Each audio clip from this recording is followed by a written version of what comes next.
Hello Virgo, welcome back to my channel The Vibes Inside. I am Mariana and I'm here to do your next reading. So hope you're doing alright out there, Virgo. So my intentions for this reading is what is helpful for a Virgo at this time? What could be illuminating? What is an easy thing for Virgo to do, to have something kind or helpful in your life?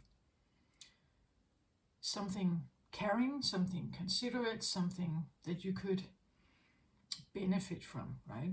That's kind of my intention for this reading. It's for all the readings, but somehow I feel like I should say it for you. I get something about self-care here. Like maybe you should even say this to yourself.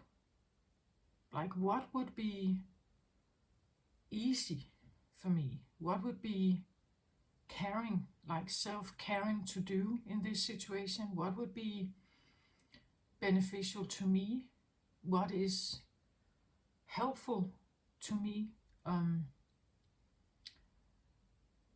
How can I help myself, maybe even? Like how can I ease in my life?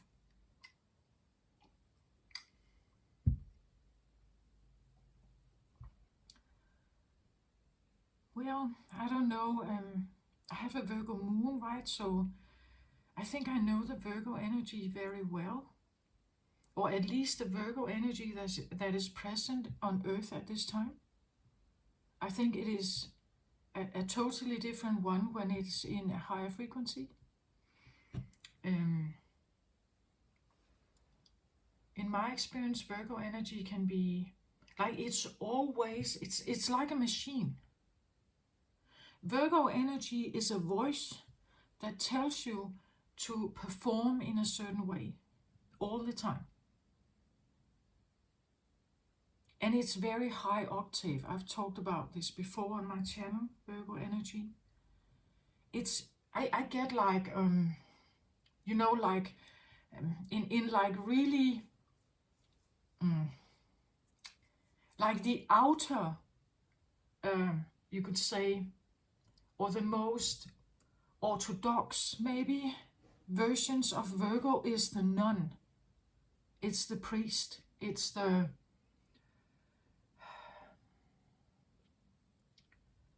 selfless nurse, right? It's the utterly selfless mother who never thinks about herself, is always in service of others, always out there, always doing their best, always the highest octave, always the best care, always the best consideration, always the best devotion, always the best. It has that drive to it. So even if you're not a nun, right,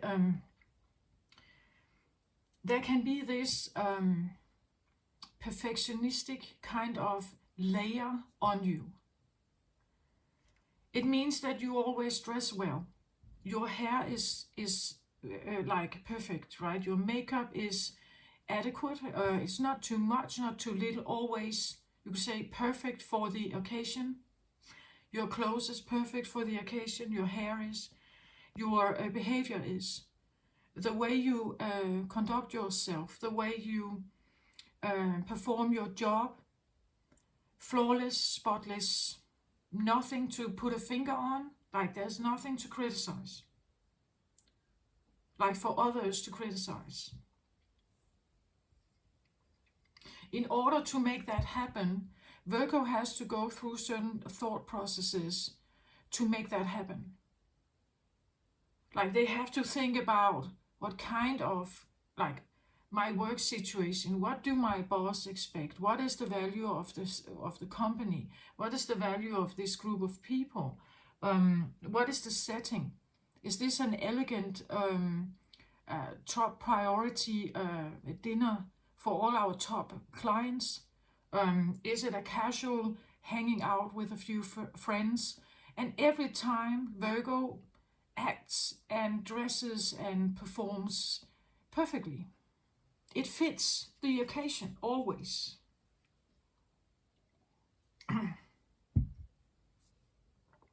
And because they are always somehow aligned, they are always somehow, they seem quite whole and great somehow. They always seem great. People can have this understanding that a Virgo is never suffering. And underneath this exterior here, everything is perfect in there. But it's not like a Virgo is not a machine, but that's why I say it's like a machine. It comes across as a machine. If you have a Virgo colleague, you will see that's how they do. They're always well dressed. They always smell well. They're always shaved. They're always, the makeup is always aligned and perfect for the occasion. They speak well. They always conduct themselves well with the clients. You can't really put a finger on them. They are perfect in, like blending in somehow. They have a way of studying, analyzing, and adapting perfectly to it, like a chameleon, right? It's a bit like that. They just take the shape of it or the color of it, and then they conduct themselves like that. Their home is perfect. Everything is neat and clean and orderly. It smells well. The windows have always been open, fresh air in. It's always like that with a Virgo. They don't have a messy home. They don't have a messy dog. Like, they don't have messy things. The car, the car is spotless. Like, there's no, no dirt in there. There's no, on the back seat, there's not things laying around like that. They are neatly, orderly in the trunk, organized. Virgo is very organized, very analytical, very organized. Doesn't make a fuss about things necessarily. They can point fingers if they see mess other places, but their own space themselves, never a mess. Never. Like, that's not Virgo energy. But you see, to maintain that level of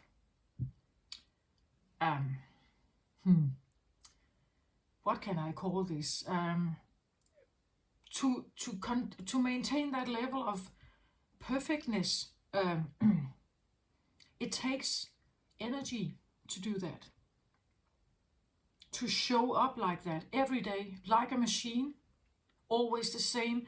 Your colleagues, like if you have a Virgo colleague, you expect the same of them every single day. They perform the same every single day. They do their best every single day. They put all their effort in every single day.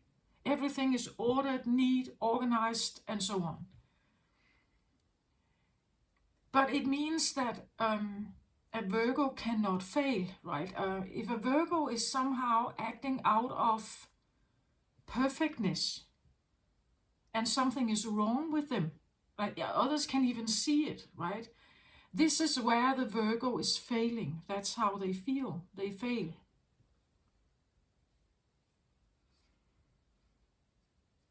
This is a downside of the perfectionism, right? That now people see through the veil. They suddenly can see that Virgo is falling, right? Virgo is not perfect. Virgo is not clean and neat and all this all the time. They can actually swear and curse and, drink and become drunk and act out of conduct or out of normal behavior. That is also Virgo, but never shown normally, right? To have this perfect life, makes the outside world assume that you are all right. Because you always somehow seem to have everything together. So you never seem like you are someone who needs help, who needs a helping hand, who needs maybe even a kind word for the things you do. Because you yourself have like a critical voice always directed towards showing up like this. That is the downside of Virgo, I believe. Virgo are driven by a voice that really wants to do best. They want to perform well. They want things to be orderly and neat and clean and everything. Like it's almost a need. Like they need it to be like that. But when you need it to be like that, you cannot fail, right? If you somehow act out of conduct, or you get up too late, you get at work and you are somehow, your hair is messy and everything, the Virgo will feel very uncomfortable.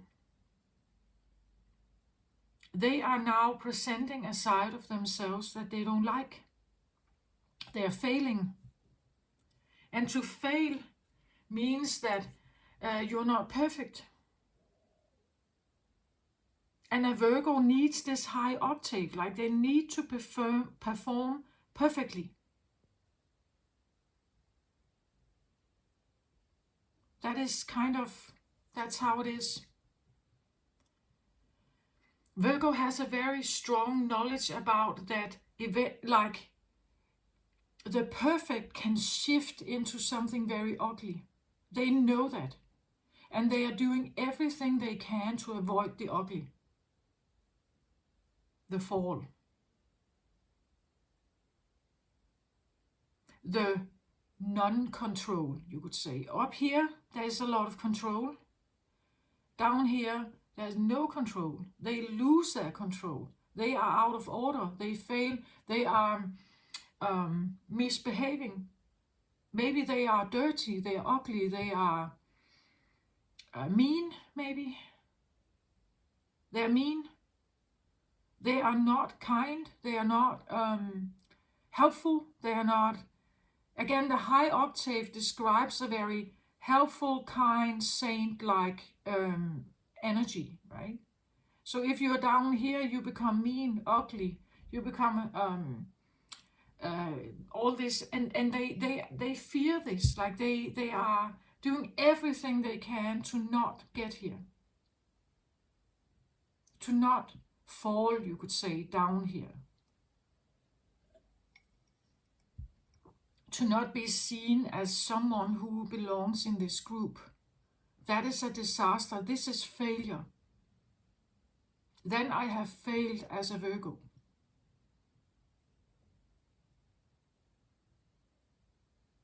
But it means that a Virgo cannot get sick, right? A Virgo must take very good care of themselves actually to keep performing, being this machine, what I call it. And we are not machines, right? It is legal, you could say, or human to fail. It's human to be sick. It's human to sometimes slip. It's human to... Again, Virgo has this perfect ordered behavior. They never get really angry. They never, like, again, that would be down here. Someone who is hysterical, rageful, revengeful, you know. A Virgo doesn't act like that. A Virgo has a perfect, you know, like, as I said, saint-like kind of approach to things. They must never be angry, jealous, bitter. They must never show it anyway, right? So feeling angry, feeling bitter, feeling rageful, feeling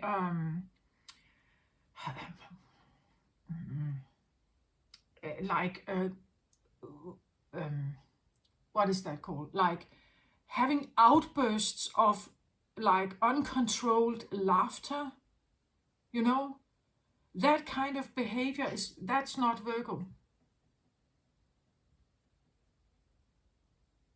Like it's, well, maybe in a very social free setting they can have a little, but not really, like not letting totally go. A Virgo never flows. Like that is not really. There's always this eye, that is scanning for what's going on. That's how I know Virgo energy. You can correct me if I'm wrong here, right? But it just means that others, they see this perfect front that is always together and seems like it can handle any kind of situation. Everything is spotless around them, right? And it means also that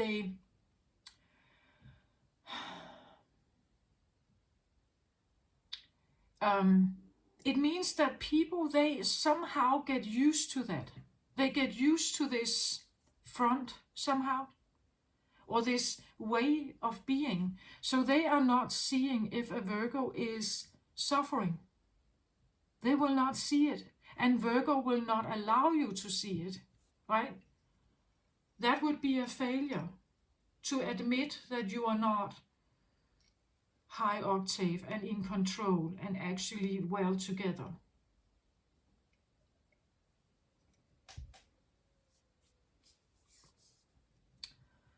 So somehow I feel like I should say this. It is a lot to go through life like that, and maybe others, they don't see, like they don't really see that underneath this perfect exterior here, there is someone who is always critical of themselves. Like a Virgo spots like a little spot on the floor. Like their eye is so meticulous and so detail oriented. And that spot, it will annoy them. They want it to be gone. Like they want to take it away. It must not be there. So there is a lot, I would say, black and white thinking with Virgo. Either something is good, like Virgo likes it, or it's not.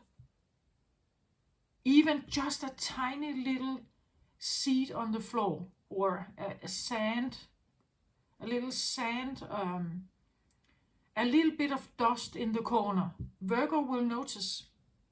They may not always say it, but they notice, right?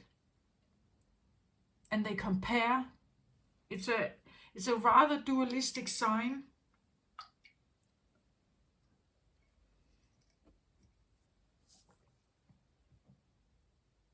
And there's always this high octave. I can see sometimes Virgo as the judge also. Like internally, there's a judge that like presents verdicts, right? And sentences Virgo to do something. That is how the dark side of Virgo energy can be. And it's not many people who see it, I think. They will not understand what drives Virgo. Like the standards of Virgo, they will not understand it. If you do not have Virgo strong in your chart somewhere, in personal planets or so, you will not understand Virgo energy. Like you may have other priorities. You don't care about the dust in the corner. A Virgo will, like they will point at it, like that this must go, right? And Virgo is what we also call the natural, the herbalist. Like they will tell you that dust is bad for the indoor climate, that it can create asthma and other kinds of. Virgo would say that. They would point it out. they would be into, like certain dietary like restrictions and all kinds of, like herbal supplements. It's all about the highest health, highest octave, highest. It's just, where do they get the information from, right? Who tells them that, for instance, sugar is bad and certain supplements are healthy? Like, how do we know that that is the ultimate truth of something? Where does Virgo has this understanding from? Who told them this?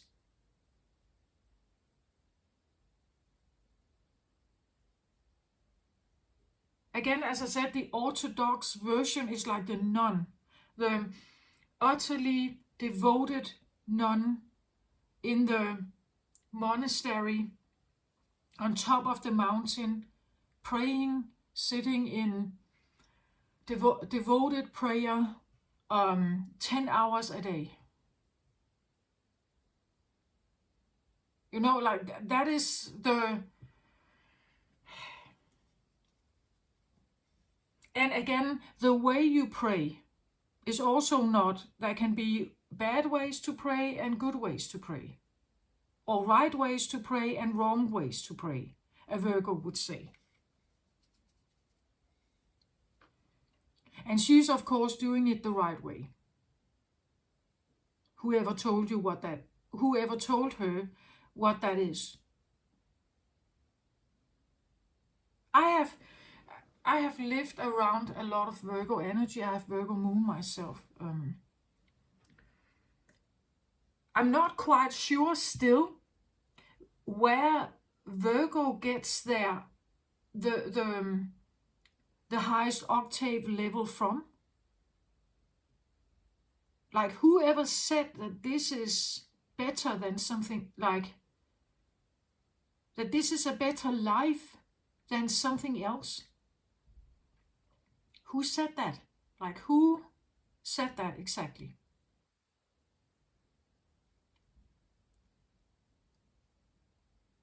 I'm not saying that Virgo necessarily is wrong. I'm just saying, who has told Virgo that this is... And it's interesting, if you put many Virgos in the same room, or people who have maybe Virgo rising, or Virgo in some kind of personal planet, if you put them in the same room, they usually agree with each other.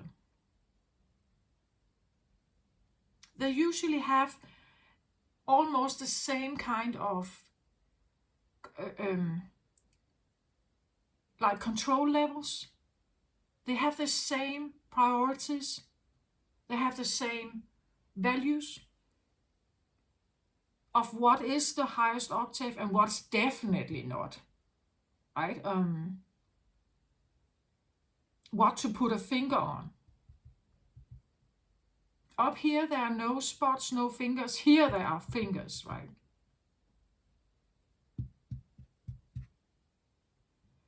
So I am challenging Virgo to have a look at their thought patterns, I think, and whether it is restricting you in your life or whether it is helping you in your life. Because I believe that Virgos are actually like, they work a lot.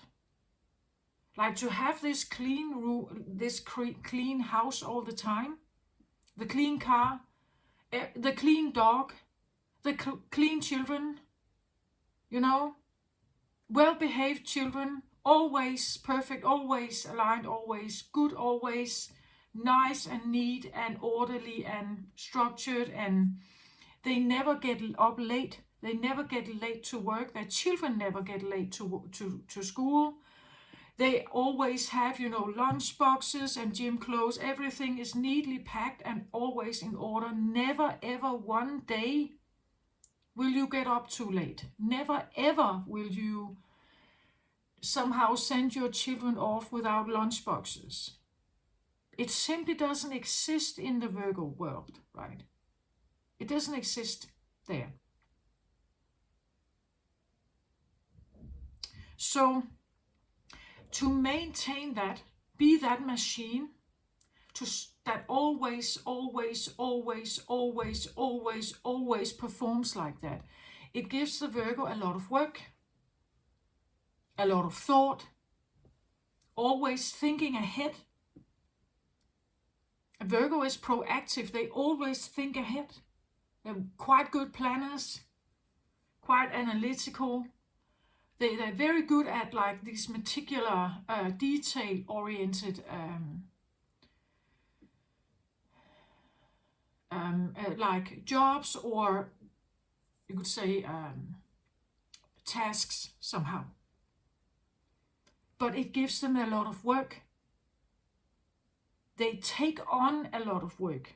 They take the responsibility for making this perfect.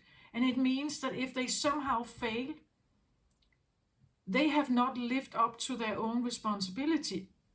This is a failure, a major failure. They take it very personal for a Virgo. It's a lot of work. And I think sometimes people are not aware of that. Like they don't see how much attention and detail, focus, energy, thought energy that Virgo actually puts into their daily life.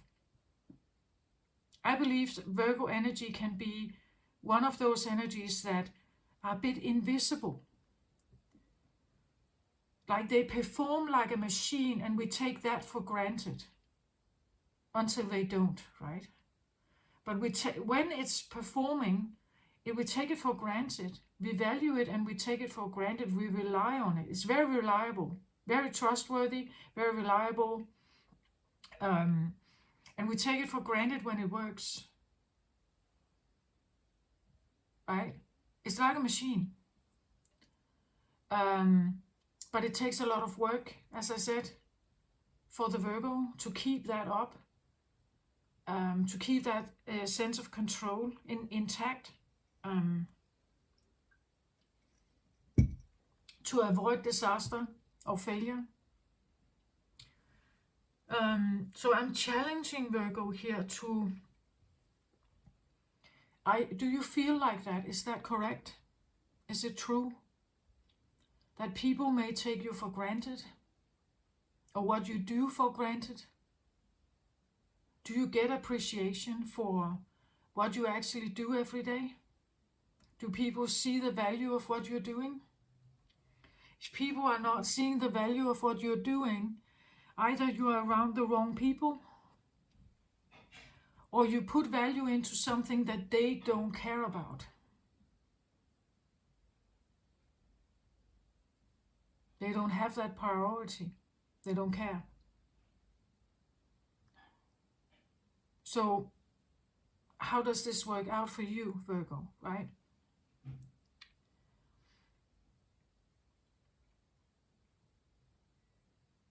And I think this inner critical voice, it comes from somewhere. It could be interesting to figure out where it comes from, actually. Why things have to be in that way. And why it is so important to avoid the disaster, right? To avoid the disaster. Because in the disaster, sometimes happens there. Sometimes things happen. Growth can happen in the disaster. Even though everything falls apart. You know, people may see you have messy hair. You know, a Virgo who gets like acutely admitted to the emergency room, and they haven't bathed and they haven't shaved, and they you know, like their hair is messy and so on. They feel ugly. They feel like really out of order when they lay there. And again, I would say, and like the nursing staff, the doctors, they don't care about that. This is their everyday life. Like they always have people admitted like that to the emergency room. Again, take a look at this. If that actually happened, and then it would be like Virgo had to be preparing themselves for disaster. That when disaster happens, I have bathed, I have set my hair, I have done my makeup, I have my heels on, I have ironed, I have my perfectly ironed clothes on. Then I get admitted to the hospital. Then the Virgo would feel all right, but that's not normal, right? It's not normal to be like perfectly designed and then have the failure and then look perfectly in the failure or in the disaster.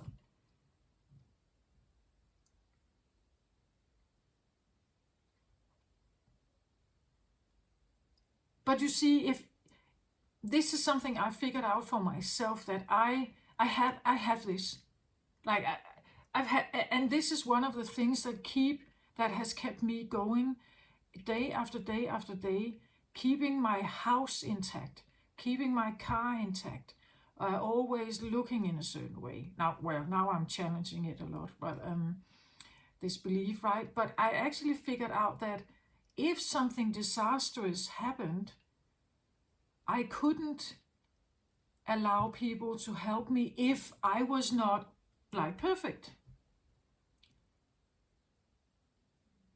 But you see, if I'm perfect and I walk into the doctor's room and I say, I need help, they would look at me and they would say, but you look healthy, you look great. Why do you need help? Right? Usually when people actually need help, when people are in some kind of fall, when people have been in an accident or they need acute help, they are not in a good shape. That's one of the ways you can actually see it, right?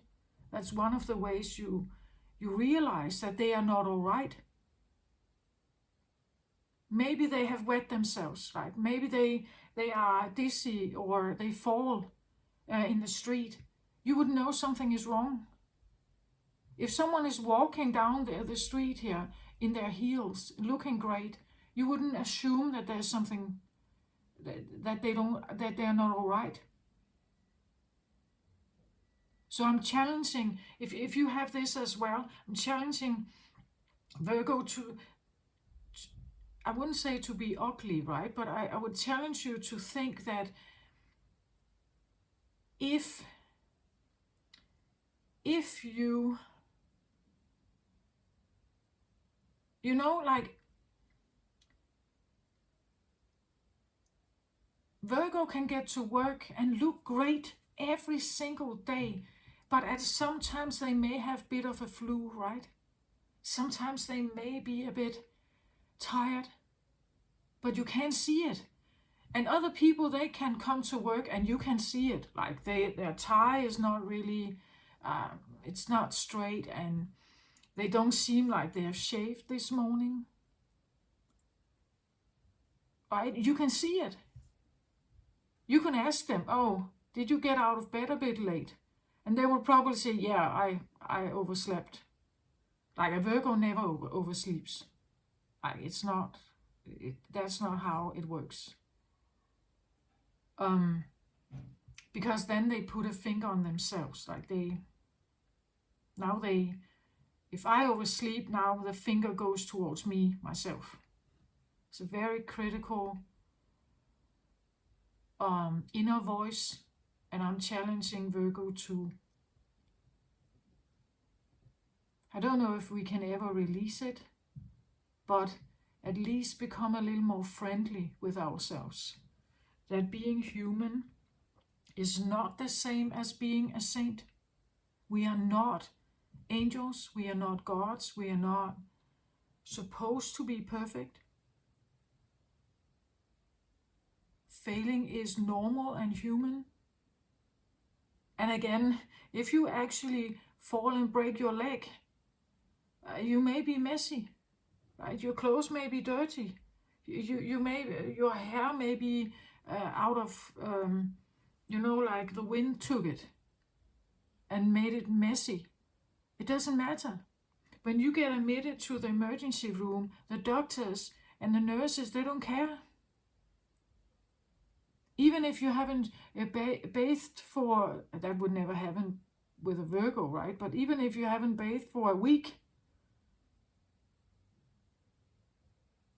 homeless people get admitted to the emergency room. It doesn't mean that the staff will turn them away, turn their back to them, and won't help them. Maybe they haven't bathed for a week. Maybe they haven't shaved for years. The back will not be turned, right? Because those who work in the hospital, they have decided that this is not how I'm going to. If I let my personal opinion stand in the way, maybe there are only 2 out of 10 people I actually would treat. That's not how it works. They have decided that how people look, how they smell, how they conduct themselves, it doesn't matter. I'm here to help them.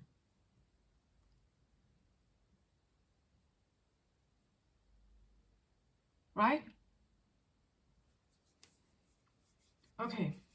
I feel like I should say this. And you see, if you have such a perfect world and there's so much to maintain, to keep perfect, like if you just fail in one little area where people, they spot something, oh, it looks like your window shield, they haven't been polished for a while. Like this feels like a hit to the Virgo, right? Someone found a spot. It's a terrible inner critic, and I really, if you feel you have this, like, become very aware of it and try to calm it down when it comes up and asks you to run around and do all kinds of stuff and clean and whatever. It can almost be OCD-like. Become very aware of it, because it can exhaust you, right? It can literally exhaust you to live up to this perfectness. Okay. So I'll stop now and let's have a look at the cards. The center card is always important. We take a look. Goddess of the Moon.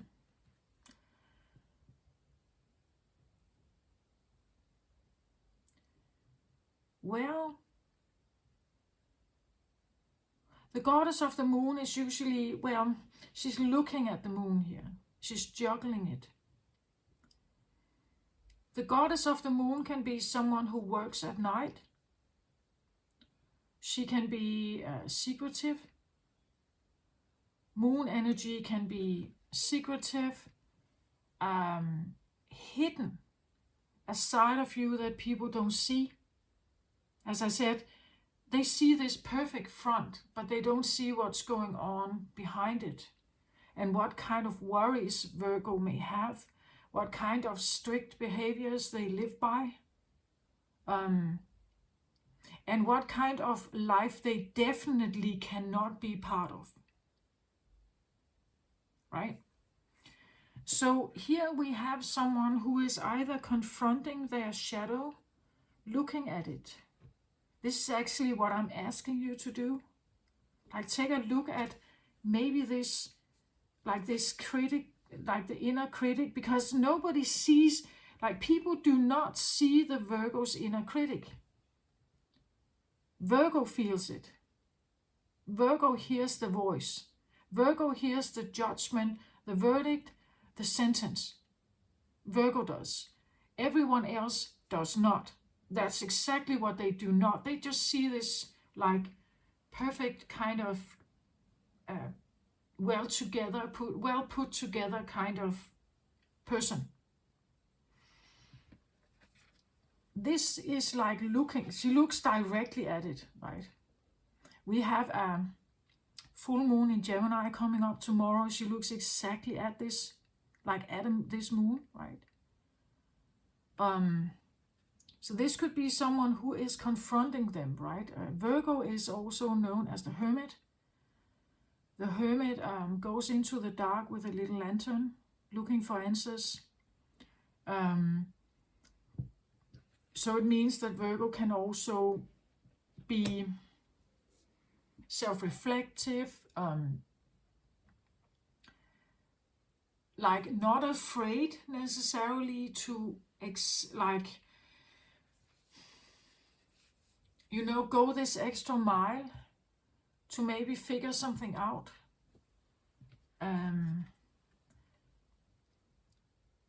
This moon energy, Cancerian or Piscean energy, so this can be emotional, intuitive, psychic.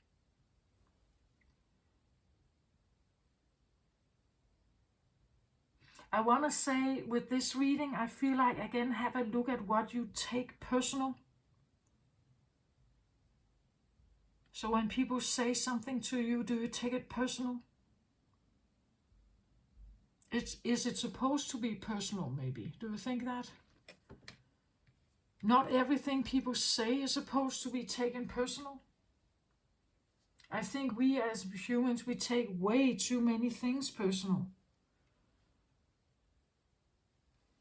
That's why I say it's like the human race, it's like we are at this toddler state, right? We haven't gotten over ourselves, in the sense that in order for us to better see each other and actually help each other more, we must get over ourselves, that we take everything personal. What other people do is their business. It's not ours, actually, right? It's up to them. And they will never do as we want them to. Like, not really. Right? And this is maybe challenging a Virgo, right? Because Virgo likes control. Like, Virgo likes this orderly, neat kind of, that everything is clear and order, and people, as I said, a perfect family. The children sit and they eat nicely and quietly, right? They don't misbehave. They never too much shouting, never too much drama, never too much. It's always neat and clean and orderly and everything, an orderly fashion. Kind of energy. But that's not how people are. They are messy and loud and wild and screaming and laughing, and but for a Virgo, that would be messy. That would be bad conduct or bad behavior. I can't seem to get the overview of this. Like, I can't hold this together if it becomes messy. But who says that Virgo should hold everything together? Maybe it's not even Virgo's responsibility to do that.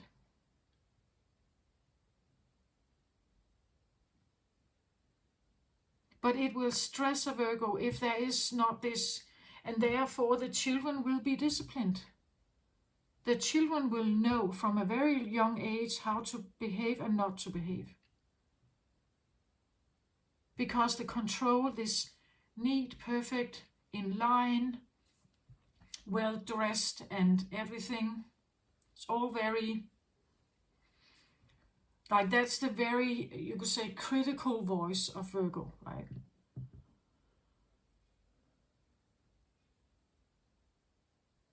And this is where Virgo energy is now projected onto others who may have a totally different way of conducting themselves. They may not care about all these rules and regulations and all this order and everything. They like to laugh. They like to make jokes. They like to swear or curse, or they like to be loud and make a fuss. They like the drama. They like to act out. But a Virgo would definitely point a finger to that. That is not high octave behavior.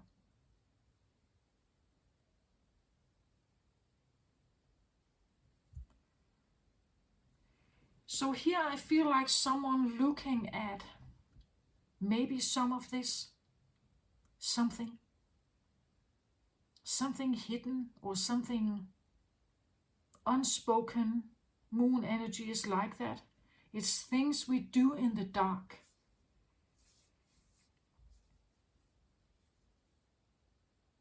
Again, if you take a look at a Virgo would, like if a Virgo should fail, like if a Virgo should have a flaw, they would probably only show it in the dark, where nobody can see, right, by themselves. What is that called? Having a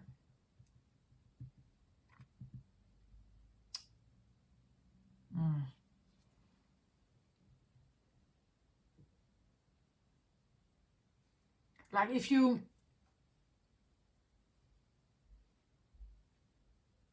if you follow like a very strict diet, but you have this one thing, this one little thing that is somehow your secret desire, right? This is, you could say, let's say you follow like a strict diet, right? But there's this one little kind of candy, and it's just you just must have it from time to time. But you're not saying anything. You tell people that you follow this keto diet, but then you eat this chocolate, right, or something. But you're not telling anyone, right? Because that, again, it will mess up the perfect picture, right? But this one little desire, this one little lust-based thing that you can't seem to not have or to entirely take out of your diet. You just have that little thing, but you're not saying, like having this little flaw, but it's a flaw or a thing that you would never tell, right? I don't know what this is. It could be anything. Now I said food, but it could be something else that you seem like you can't, like, not do it or not see it or not feel it or not think it, maybe. Like this could be like some emotions that you have, right? That that they, again, the perfect picture, you shouldn't have them, but you do have them, right? They are there, and you are maybe looking at them here. I feel like I have to whisper, like this is a secret. It's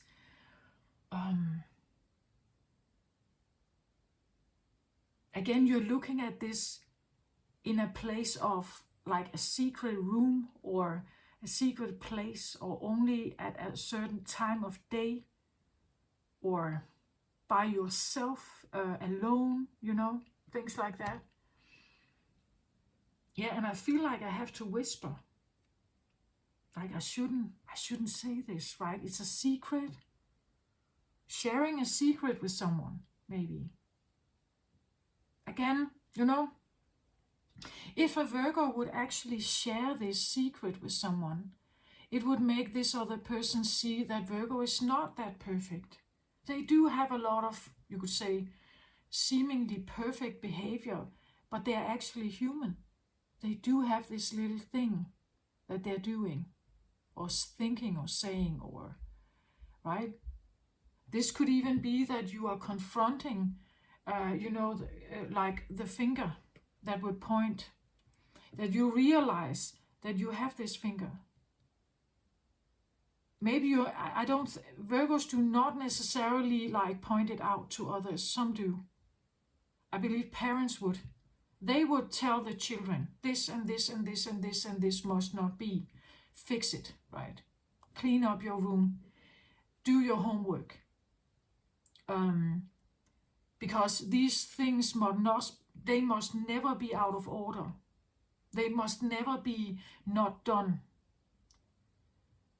Like, do this, do that, do this, do that. That would, the Virgo parent would do that.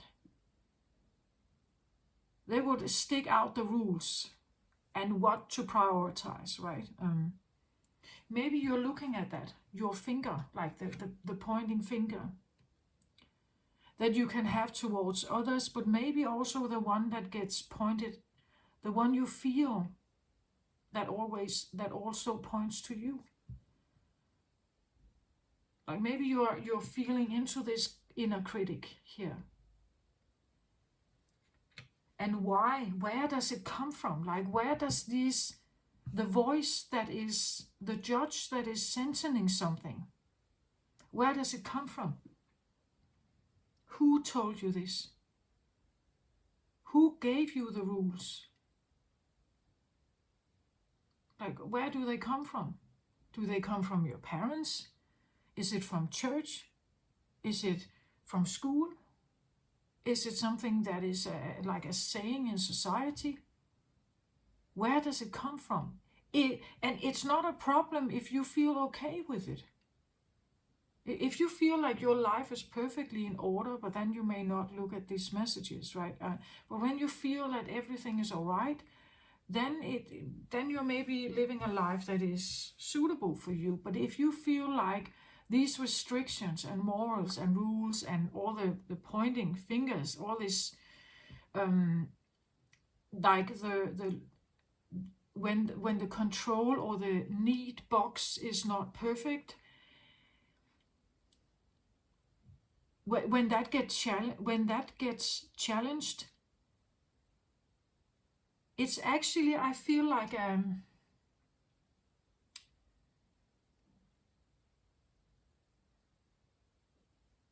it's a state where you are not willing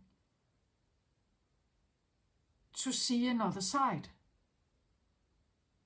It's actually a rather closed environment. And if you're not within this little box here, you are out, right? You're definitely not. You're not right for me, right? You're not. There's a high level, high octave standard or control level that kind of says whether something is all right or not. A policeman, a judge kind of energy, right? And it's not willing to budge. Maybe you are here challenging whether you could change your limits, right? That could be what this card is about. So let's have a look at this one. Page of Gabriel, energetic, brave, optimistic, and playful. Yeah, this, follow your passion. You're ready for any challenge, opportunities for excitement and adventure. Yeah, great. This is new. This is playful. It is fun, maybe. It's energetic. It's optimistic. There could be fun and laughter and adventure and excitement here. And this could be something that, you know, as I just said, the need box, the closed box, does not really open for that. That would be expanding your limits. You would expand your box now to contain more, to contain something more than you had before, where it was more restricted. That when you accept this, you're expanding more. You're allowing more to be inside your box. And this means that maybe you allow for a little spot on the floor. Maybe you go on a trip. This is Page of Fire, right? This is I hear becoming more lustful, but you know, like following a fire in you, following an inkling of something that just feels exciting and fun. But that it means that a Virgo would get off the safe track. Like following this would be like I go off the safe track. The things I do every day, this page here would say, okay, let's do something else. So this is a challenge to a Virgo. Why do I not just do this? Why do I not just follow this inkling? Or as I said, this little lust you have, this little fire here, this little lust. Why am I not just doing it? No, because my perfect picture will then be disrupted and my safe path is now changed. And I don't like, again, it takes the control away. I don't like it. So here is someone who is maybe looking at, what does this do to my world? Like, what happens if I allow this in? Playing optimistic, energetic, brave. You know, this is like having a child in your room, right? That just jumps around and dances and hey, we're having a good time and this is fun and but maybe you don't like. Maybe the Virgo would like a different dance or a different kind of music or something. This one is just saying, oh, come along, right? Come along, let's see what happens. And then you're looking at, why is it that I feel that I would not do it? Like, why would I feel that this would be bad?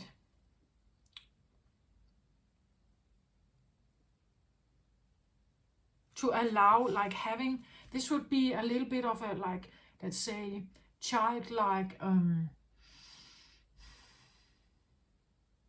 wildness maybe.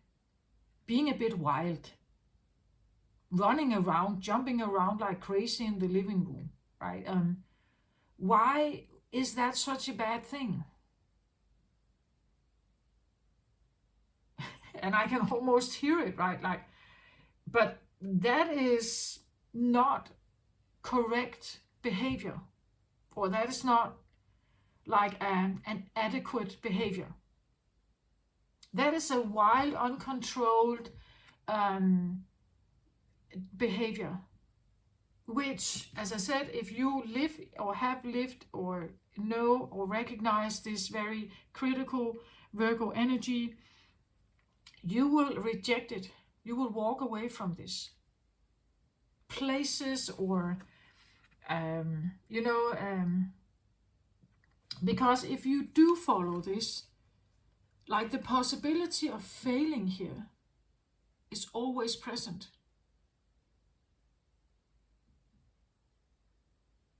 As I said, with this, if you follow this diet, right, and there's just this little, like you can't seem to not shake this little chocolate thing in the evening, right? It's like you just have this little thing that you can't seem to eliminate to have the really perfect life, right? But you can ask yourself, if you do have that, why is it that you have this little thing? Is it actually because a part of you longs for this? Longs for the things that are not perfect? Is it because there's a part of you that is missing something that is not perfect? Missing the wild, the free also. This is, again, yeah, that's important. Like, you can almost hear it, right? The way I have kind of described Virgo and the box and everything is not free. It's not a free energy. It's very attached to certain boundaries and certain levels and morals and rules and everything. It's not a free energy. This is freedom, right? This is doing something new, something exciting, something you haven't done before. This is like freeing yourself to follow this, but you can be confronted with all the reasons why you won't do this. Why is it you won't do this?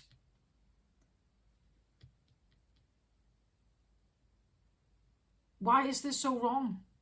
Other people behave like this, right? Why can you not be like that? Why can you not take a break? Why can you not have a holiday where you step out of your little box? It's almost like you need permission to do that. So maybe this is about giving yourself permission. As I said, it's a machine-like everyday perfect performance. It is a performance, I want to say. If you feel like you recognize this, relate to it, it's a performance that you have to keep up. It's a show. Every single night you perform, or every day you perform the same show. You're an actor. And maybe deep down you do have a lust, right, that you can't seem to not let go of. Because it actually reminds you of being free, right? Being free. But Virgo, I would say, if you have lived something like what I tell you here, you're not free.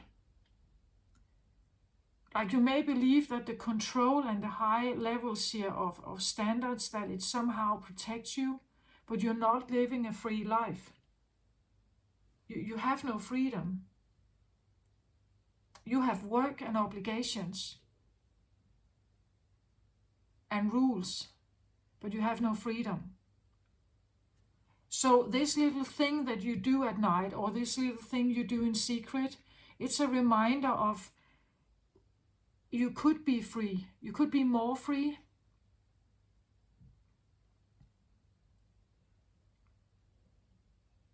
But you have to confront why you cannot be free. Why can Virgo not be free of these rules and regulations? And it's almost, I wouldn't say a prison or a cage, but it's like there is something about like these settings and everything. So why can you not be free? Why must you not be free? Who says that? What is the risk or the sacrifice of being free? What would happen if you decided to be free?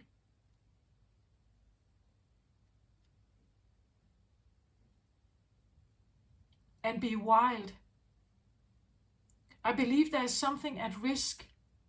What is it that you could lose if you did this? If you jumped out of the box with blue hair and,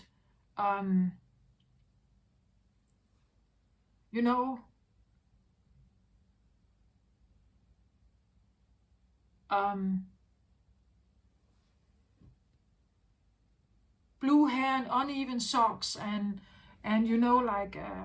dirty boots. What if you did that? What is it that you potentially could lose? Ask yourself that and figure out if is it true? Like the things you believe that you can lose, is it a reality? Is it real?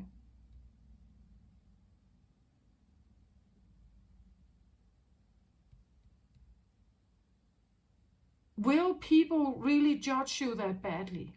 Will you be fired? Will you be excluded from the family? Is it true that if you somehow just step outside the box just once, you will be an outsider forever? You will never be let back in. People will hate you and so on. Is it true? And then what about all those people that do this every day? They do this every day. What about them? Why are they not excluded? They are forgiven. They get help. They again.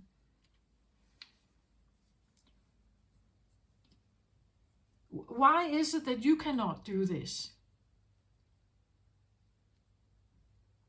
That's what I feel like. I challenge yourself in a self-caring way, I want to say. Be kind to yourself and examine, why is it that I cannot do this?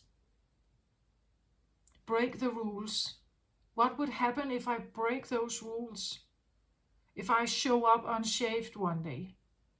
Will I be fired? I don't think so. If I somehow have buttoned my shirt wrongly, will I be fired? Will I lose my job? Will I, fall and break my leg? Probably not.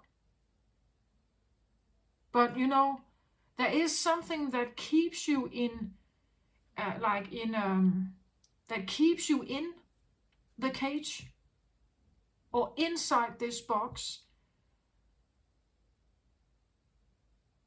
Again, the fear of failure, the fear of falling.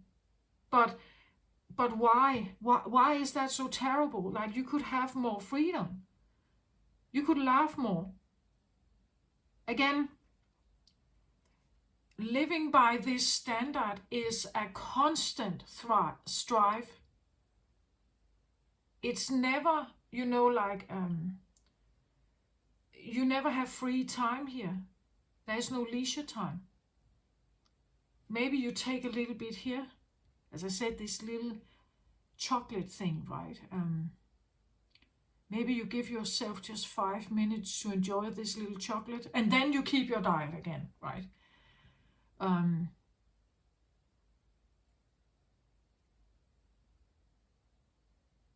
This can be maybe, maybe you are kind of a closet smoker, To the outside world, you're this perfect, healthy person. But then, when you get home and you are free of work, you smoke, right? Or there's this thing that you're not telling everyone, you're not saying anything about it, and it's unhealthy, you shouldn't be doing this, like the critical voice is always there, but you just seem to you cannot not do it. And it's because the smoking or the chocolate is a reminder of some of this, where you can be free to do what you want. Nobody's pointing that finger. You are not even pointing that finger. This one, they go by the Page of Wands here. They go by excitement and motivation. Oh, I want to go this way. It's not that they have an inner voice that says, no, you shouldn't do that. This is probably bad for you. And if they do, they don't listen. Like, they go anyway. Like, they would, I have to figure this out. This looks fun. Let me try this, right? But Virgo will have the critical voice. It's probably dangerous. It's not irrational. It's not a good investment. I'll just lose my money. It's not safe. They will have different restrictions not to do this. And this is a page, so it can be childlike, trying childlike things you may have liked to do when you were a child. Maybe you actually do have this fire in you, and you as a child, you wanted to go out there and examine stuff. And then you had a Virgo parent who took you back. It's dangerous. You get dirty. It's not for you. It's not for boys. It's not for girls. You should do your homework instead. You should tidy up your room instead. You should help with the dishes instead. You should do this instead, right? But maybe you were actually this child that just wanted to go out there and look at the flowers and look at the butterflies and look for rainworms and getting dirty nails, and it doesn't matter. But if someone took you back into the house and say, no, you get grass on your knees, right? And it will be green. No, don't go out yet. Don't do this. Don't this and that. That's the voice that is now still telling you it's unwise to go there. It's extra. You will have to wash everything again. You will be dirty. It's not worth it. Blah, blah, blah.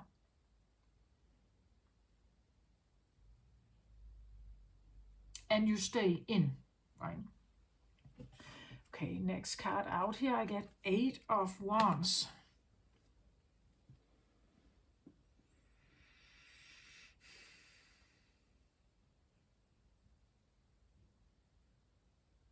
Eight of Wands is typically a card of, again, fire energy. It's interesting how you are surrounded here with fire energy.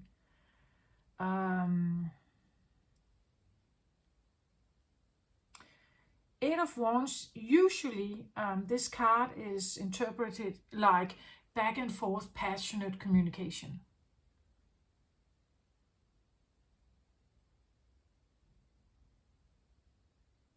Somehow, again, I get this feeling of a Virgo here who is, you know, like they're still in this kind of box or cage, right? But they're looking at something here. And I have this feeling, you know, like sitting in the neat, clean cage. And you could open the door and go out, but you're not quite, maybe you have opened the door, but you're not going out. You're not flying out. You're wondering whether you should do this. But also what happens if I go out there. So if I, you know, like I can eat just one little chocolate every day and I can still maintain my armor or my presence, my existence here. But what if I got all in? Like, what if I ate the entire box? Or, you know, what if I follow this inkling of, I've always wanted to, I don't know, I've always wanted to do belly dancing, right? This is, when I look at it in the TV and so on, I think it's so, I have to be brave here, right? Being a belly dancer is someone who's brave. They are passionate. They love dancing, right? They have a certain, you could say, aura around them when they dance, right? What if this is my little lost. I look at this on the television or on YouTube or something, and I think it's fascinating, right? But what if I actually attended this kind of class? Wouldn't that would be fun, right?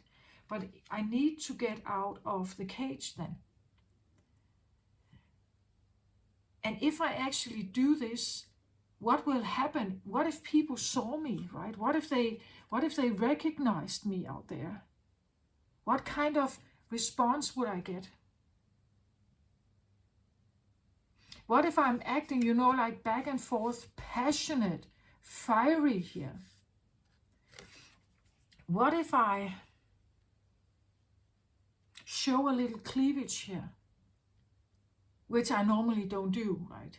Because I have this perfect, always aligned kind of clothes. What if I show some cleavage here? What if I encourage something here? What if I actually get attention and people start, you know, like wanting to flirt with me, wanting to, like, sensuality, sexuality? What if I do that? What would that be like? Would I be able to handle this? Do I know how to conduct myself in like if I show a little more fire? Or what if I say my truth here? What if I actually laugh out loud? Or what if I become angry about something and I show it? I say it. I show it. I speak my truth about something here. Can I handle whatever comments or communication may come back to me? What if people respond in an equally fiery way? So if I'm angry and people become angry with me, how do I know how to handle this?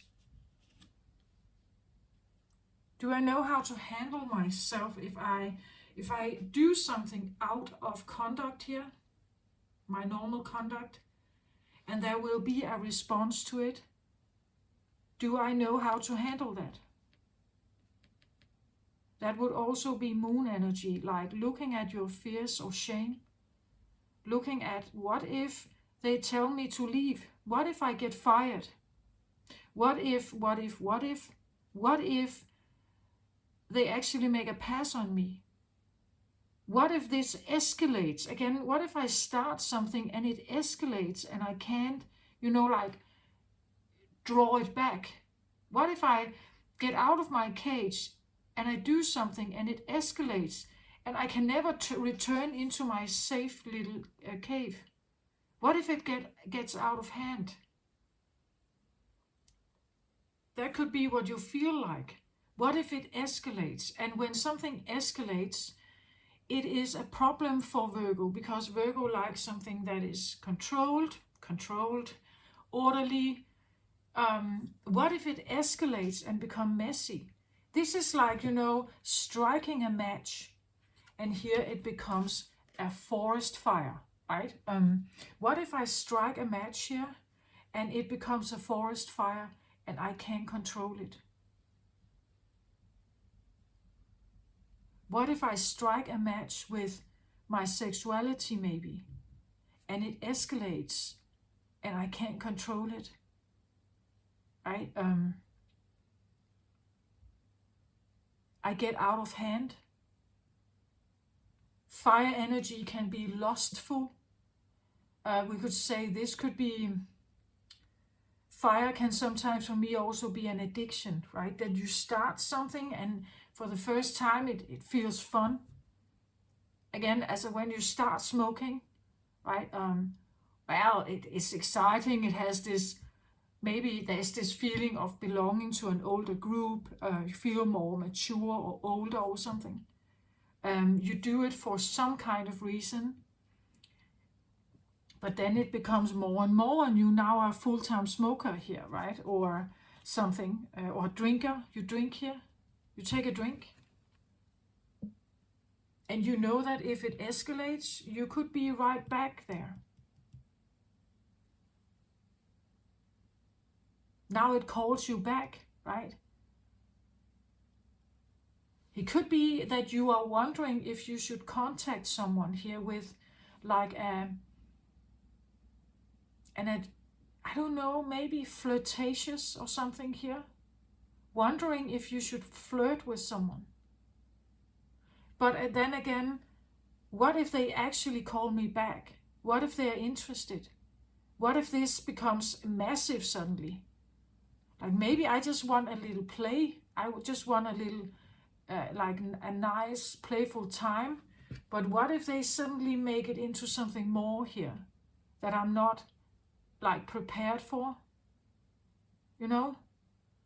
What if I can't handle myself here? What if it, like, I get out of control? It's challenging me out of my comfort zone. What then?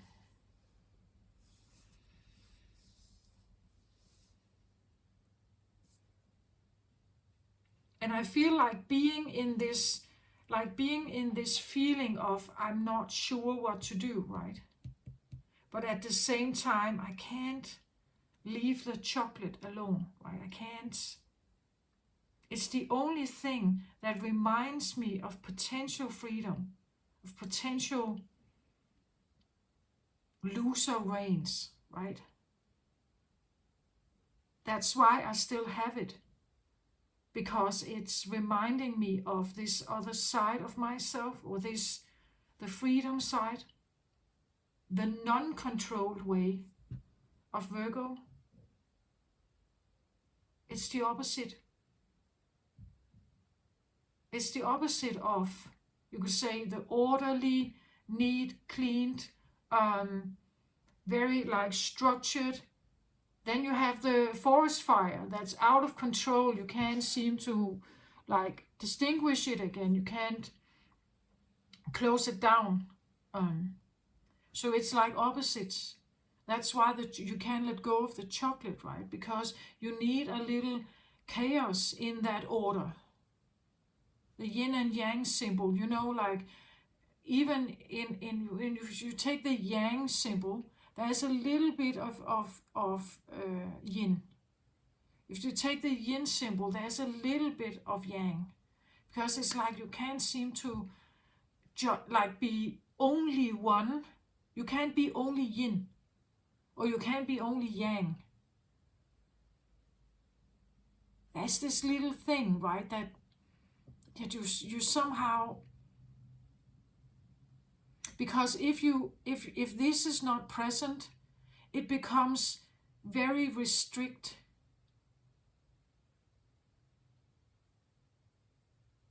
And then it's almost like you don't have oxygen, right? The chocolate can actually be that little oxygen that you need every day, right? It's like not having that oxygen, this little thing. And maybe you feel like it's growing, like the urge for chocolate is growing, the urge for play, fun, freedom is growing. Maybe this is a sexual thing, right? That it's growing, that it's knocking on the door more and more, and you are wondering if you can control it here.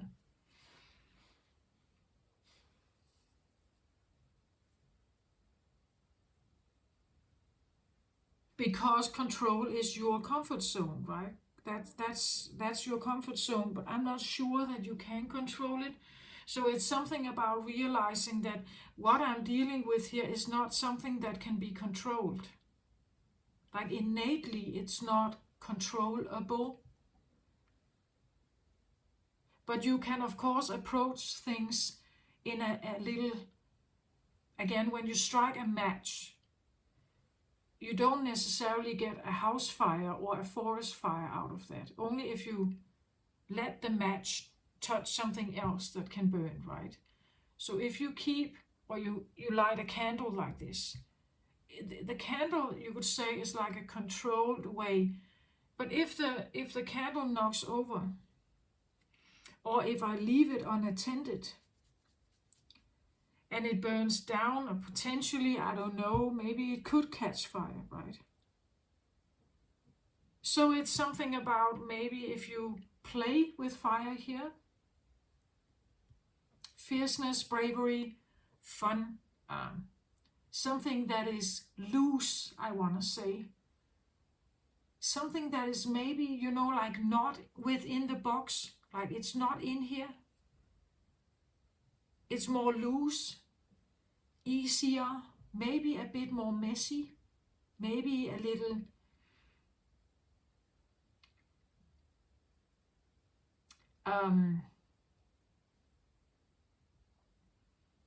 out of comfort zone here for you, and you're looking at it just like a little match, or you lit a fire here.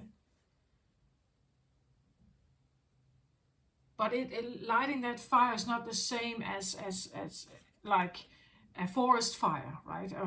It's not the same.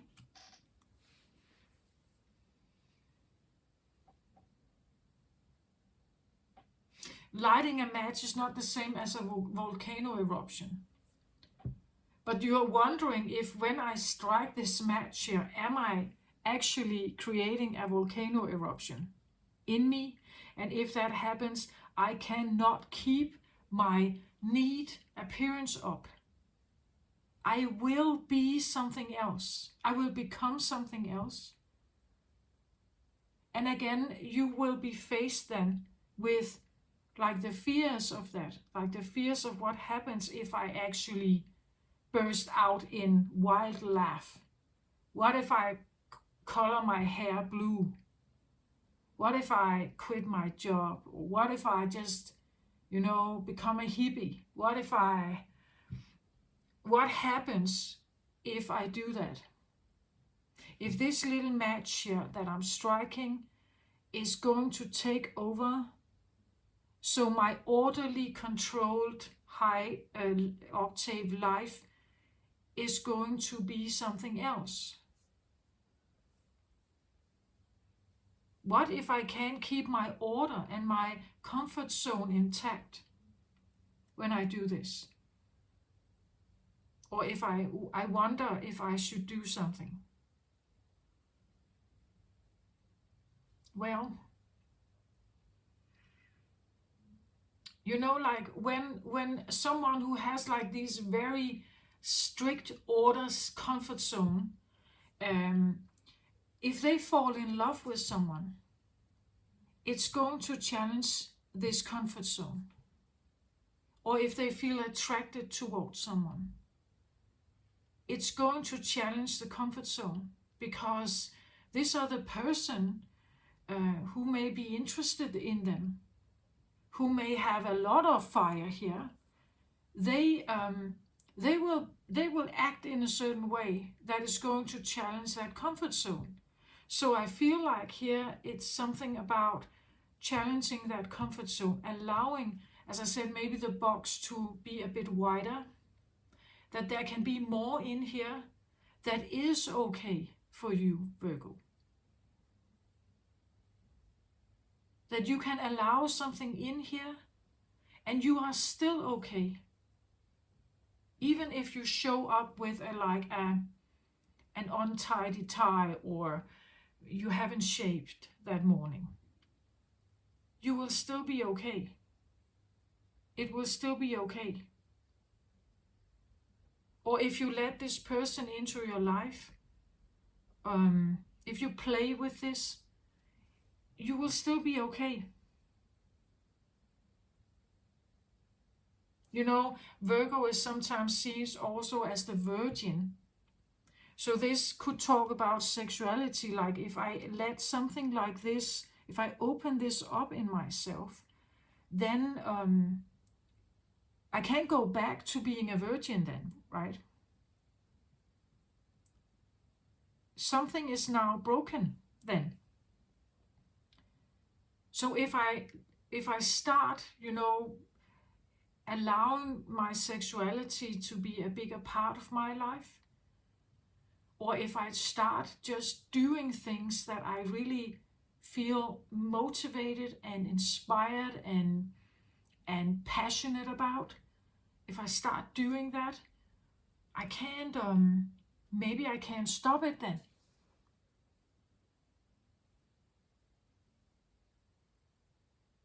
Again, striking a match, maybe this is sending a passionate invitation to someone, asking someone out,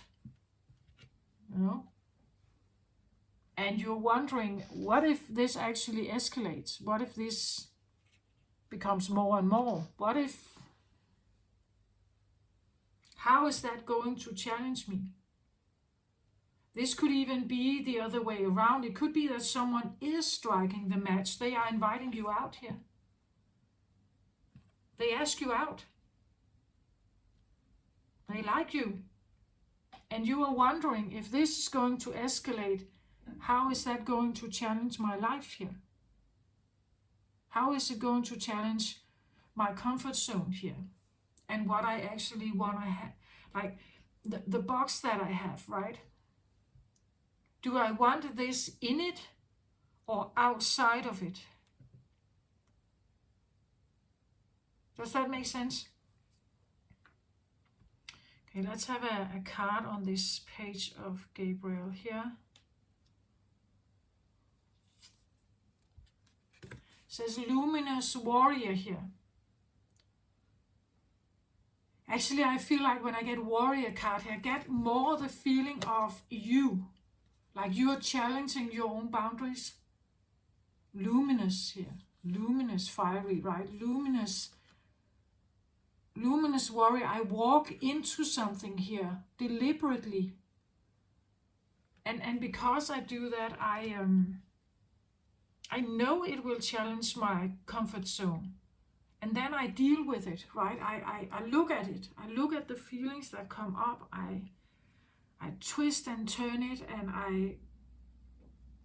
I choose to be brave here.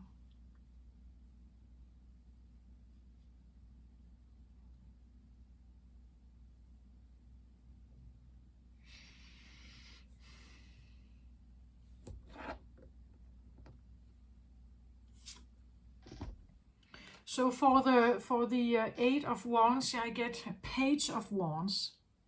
So this is the same card here, right? Page of Wands.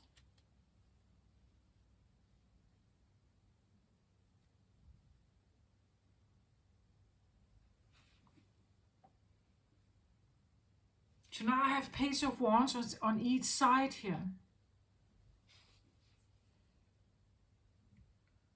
It's almost like bringing up a topic here, like striking a match, bringing up a topic and being brave about it, and but not knowing exactly where it takes you. You know, like it could be starting a conversation, a bit of a touchy, maybe, or maybe a passionate thing here. You say something to someone else. You strike a match.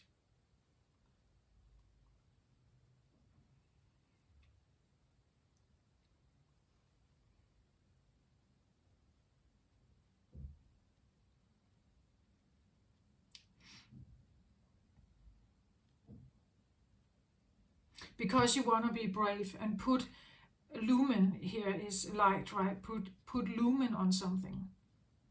You strike a match, you put lumen, light on something. It's like putting a spotlight, a flashlight on something. You could even say pointing a finger. You put your flashlight finger on something here. And something you want to be brave about. Or someone does this to you, right? And you have to deal with whatever that is. Whatever the feelings that come up, whatever emotions you have, whatever restrictions you have, avoidance you may have. You need to look at this. Again, maybe also whether you take it seriously, takes it personally. Whether you take something personal here.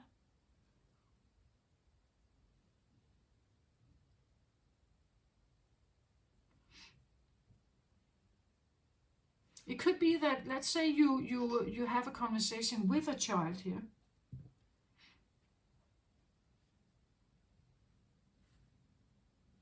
You want them to see something. Maybe they want you to see something about them. Maybe they're pointing something out towards you, like maybe they're criticizing you.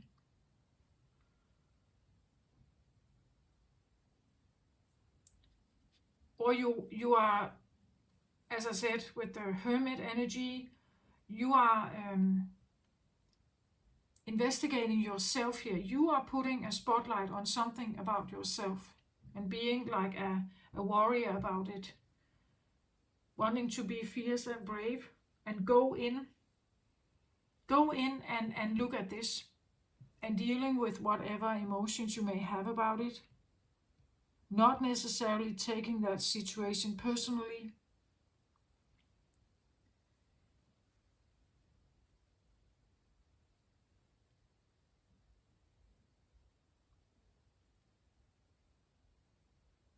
And then again, like the back and forth communication can be this, like, that now there is this dialogue, like now there is this different kind of dialogue back and forth here.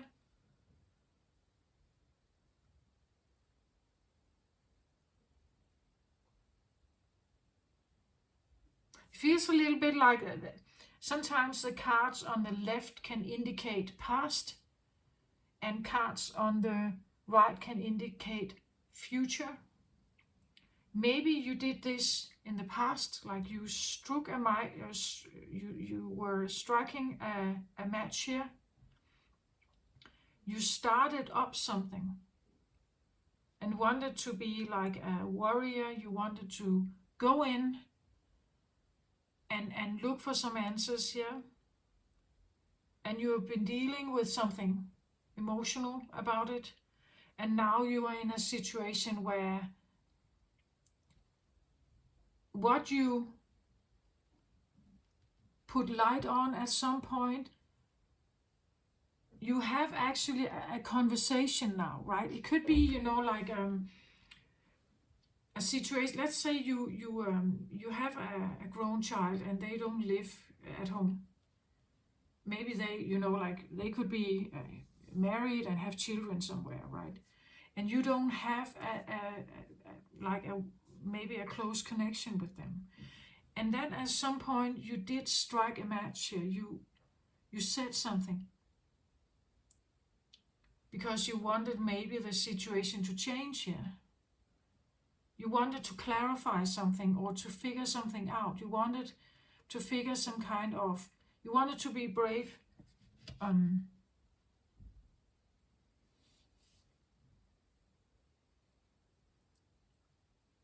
Maybe you offered something here, hoping to have some kind of conversation, to open up for new opportunities, knowing that maybe it's going to be a fight, right? But I will do it anyway. And now dealing with maybe some of the emotional stuff that comes along. Again, probably doing it alone, because that's what Virgos normally do. Like they retreat and do this on their own, to keep up the perfect front.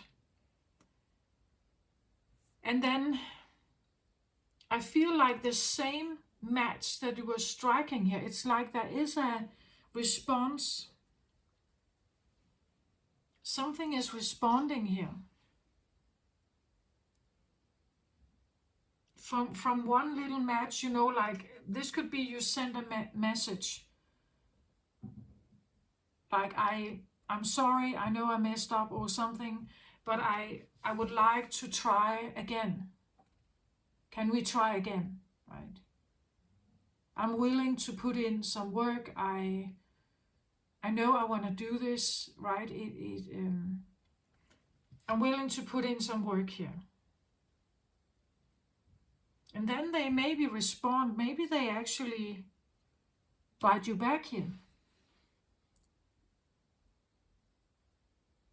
So because you were brave and you got out of your comfort zone, you wanted to be a warrior, you sent a message, you decided to fight for something.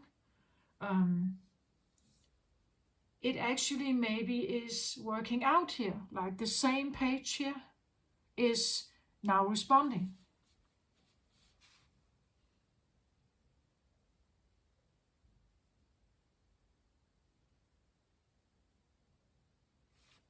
This could be your inner child. An inner child that has been very restricted. Again, Virgo energy is very restricted, normally it's not wild or chaotic or playful or well, it could be playful, right? But it still has this more orderly kind of way of behaving. It's not wild. It doesn't laugh out loud. Like it's not that expressive necessarily. This is a more expressive energy. Or as I said, the volcano kind of it erupts like that. An eruptive, more expressive energy. Speaking up, maybe like really stating some needs you have. And it's like the same inner child perhaps is now responding. It's actually saying, oh, you like me now, right? Or you want to talk to me? Okay. I can tell you a little bit about what I like or what I would have liked when I was a child. I liked, like being in the horse stable every day, and maybe I got messy, maybe my clothes got dirty, but I love the horses, right? But you were never given an opportunity to go towards the horses, right? Maybe this is coming up like that. I want to find out what my passion is here. I want to find out what this is. And now it's actually responding. Like the fire in you is responding. It's coming up with certain ideas. You are asking, what is my chocolate, right? My chocolate. What is my chocolate here? And a part of you is now responding. I know I shouldn't eat this chocolate, but it's like it makes me feel alive, right? Like when I allow myself to have this little chocolate, I know I'm cheating. I know I'm doing something I shouldn't do, but it makes me feel alive. So there's a part of you that actually maybe wants to cheat a little bit, that doesn't want to be that perfect, that wants to be free, that wants to play around, that wants to eat all of the chocolate, right? That wants to indulge in something, that wants to let go, right? And this little part of you, every time you eat that little chocolate, it's like you allow yourself a little bit of this. And now it's like you're asking, what else do I like besides chocolate, right? What else do I like? And now it's responding here. But you have to like bend yourself over, like you have to like really like stretch your comfort zone to somehow allow this to be part of you. That this is human, like this is human. And what you have been doing up till now is too not human.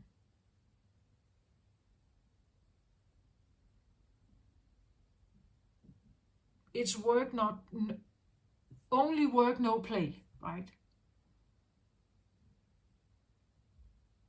But you can allow yourself to play a little bit, to flow a little bit, to be, as I said, dirty a little bit, or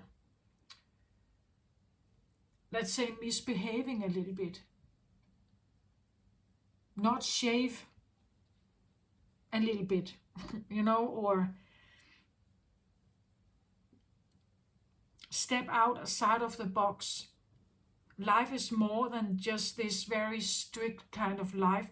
I'm not saying it's bad. Maybe you somehow like some of this like strict control level. But at the same time, it's okay to have a little that is not that controlled. That's all right to have that.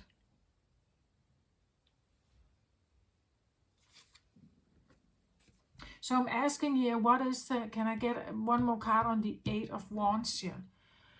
Childlike behavior maybe here with the page, right? Like teenage laughing. Teenage girls that can't stop laughing if they start, right? Or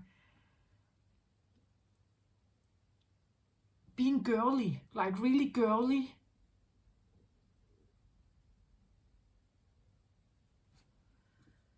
So I get Seven of Fire here, another fire card here for this Eight of Wands. Seven of Fire is well, usually it can talk about, but look at this, like look at the horse standing here on top of it's kind of it's not the safest thing. Like if this unicorn is jumping, right? It could fall over, and it's not that. It's maybe not that safe. It's dark. Seven of Fire can talk about being fascinated about things that are outside of yourself, being lured in by something. Seven of Fire can be a bit of a trickster energy, bit unsafe maybe. Sometimes an energy where you're not thinking about like what you believe you like. Maybe you don't even know what you like, but you see the fires of others and you just follow them, their ideas, their desires. But it means then that you can, there is a little part of you where you could lose yourself, right? Because you're following someone else's. It's not really your fire. It's someone else's. You get fascinated by someone else's fun. by someone else's desires, by someone else's vision, by someone else's, and this is maybe one of the things that also keep you in your comfort zone, right? That there is a possibility that I can't turn this forest fire off, that it takes over, it escalates, and I get trapped, right? Now I'm kind of in it, or like an addiction, right? If I start drinking just one drink here, I know that I know that I can't hold it. I will start drinking more. I will start eating more chocolate, right? I will start, and if I do that, then eventually it's like, I don't know if I can keep myself safe. What if I end up, like wandering around, and I stand at this cliff and I'm almost falling over? What if I can't be safe? What is happening at night here for me? What happens at night? Where will I be? Where will I go? Where will I go at night? If I do this, if I follow this, where will I end up? Maybe whom will I end up with? It's like when I look at the cards here again, this is not nighttime, right? And then I look at these here, like the sky seems to be kind of dawn-like or dust-like, or shadowy here, or at least maybe about to become dark, about to be night, or it's early morning. The sun hasn't got up yet. Here as well, like we see how it's not that it's not like daylight yet.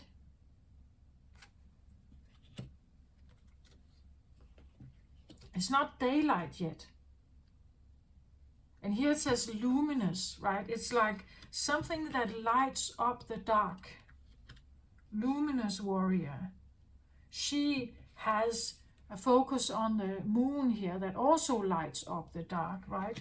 The full moon, when the full moon is present, we can actually see something.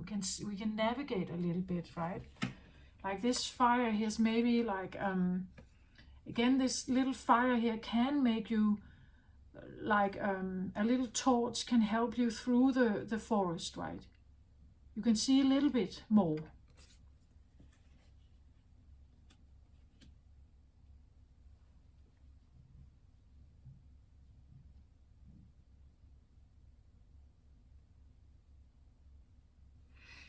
So again, the little fireflies here can also help you see just a little bit more of where you're standing, right? But they are just small fireflies, right? And maybe they're not even like yours, like they have their own desires here. And if you follow them, you don't know where you're ending. If you follow other people's desires, maybe you are worried that you will be caught up in other people's desires.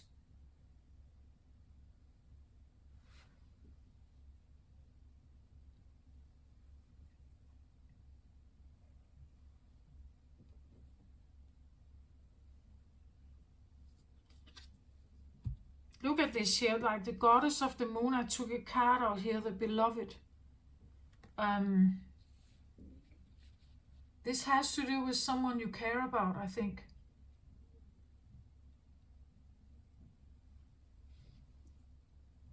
But the beloved here is, well, it shows a heart here. And like hands that kind of hold the heart.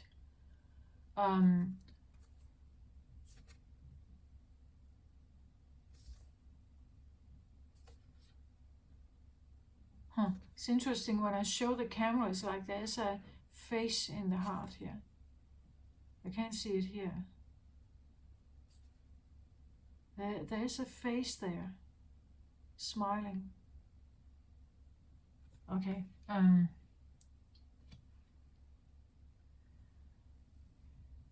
So there is someone here on your mind.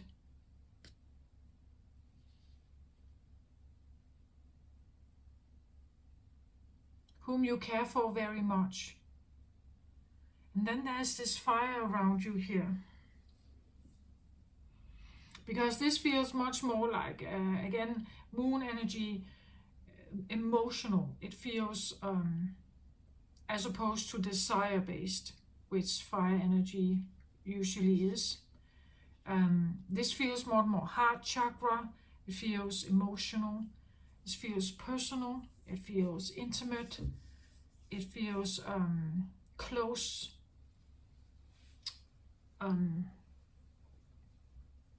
It's love-oriented, love-based.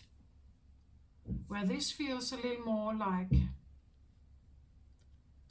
I would say a bit more like desire-based.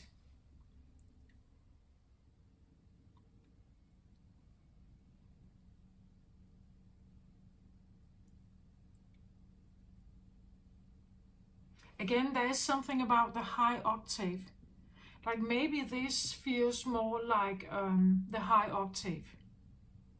Like the heart-based connection is more of a higher octave than something that is probably desire-based.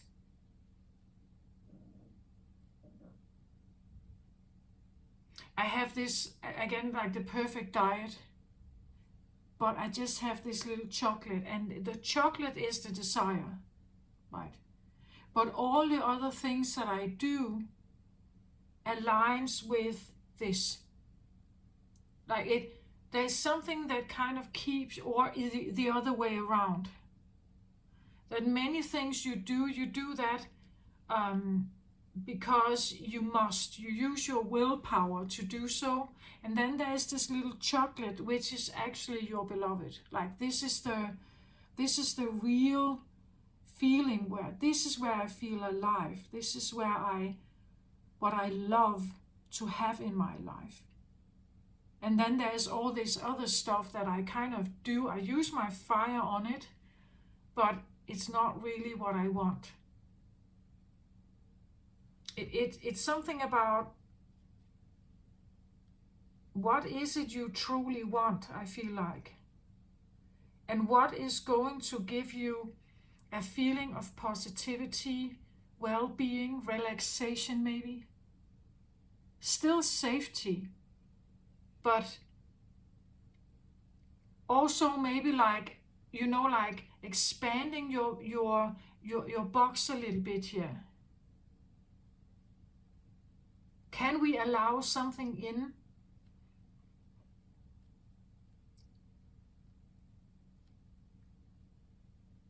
that is maybe a little bit human? Again, this also to me tells me, as I said, this Orthodox nun, like who sits in prayer with God, like 10 hours a day. And otherwise, she does these modest churchly tasks every single day because of her love to God. It is almost like here you allow in a little bit festivity. Like from that kind of very orthodox life. Do you understand? It's just an example, right? So if you have a very strict life, that you live according to like very strict plans and like you can't deviate from it. This is almost like, but in the world you live in, there is always deviation. Around you, everywhere around you, there is deviation from something very orthodox, because it's not human. Like it's not human to live that strict. Of course, you must do whatever you find is right for you.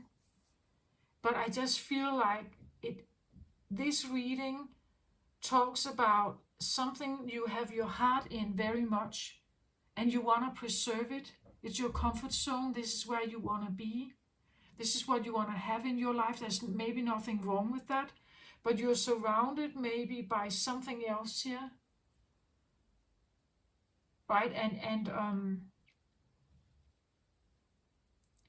it is all right to expand a little bit, if you want it, of course. But it will challenge your comfort zone, your controlled comfort zone. And maybe it will not feel, like that. Again, it could feel like if I strike this match and just let a little bit of chocolate in here. What about my devotion then?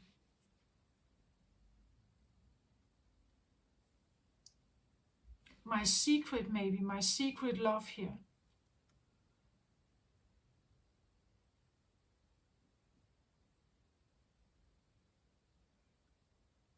But what if I let that in? Will it be dangerous? Will it take me away from my devotion? Will it take me out of my comfort zone? Is it going to make me deviate entirely? Will I fall into the mud, the gutter, right? It's challenging your way of thinking. But I feel like it's around you, like it's almost like it wants to communicate with you in some way.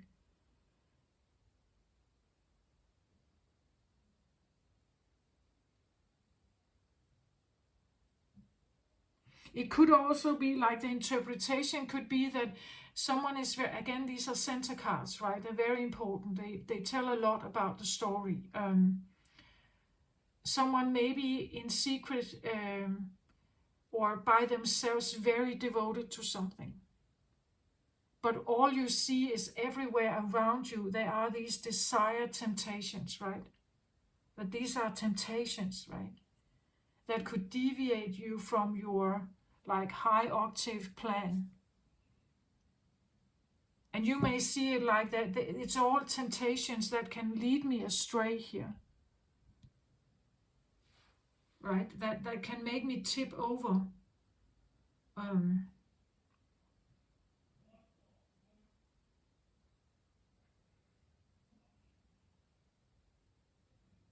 you are trying to navigate it, right? You're trying to figure out, how can I stay devoted to this, because this is actually what I want. But it seems like around me there are all these other requirements, expectations maybe.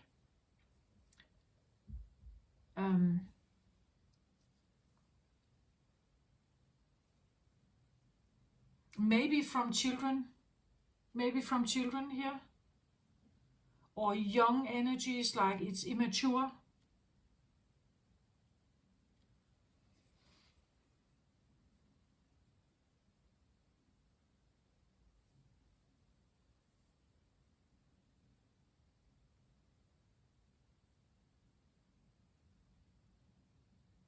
Maybe you want to be very devoted to something here, and you just see these as deviations that potentially are here to tempt you. Maybe these are children calling for help or wanting you to do something with them,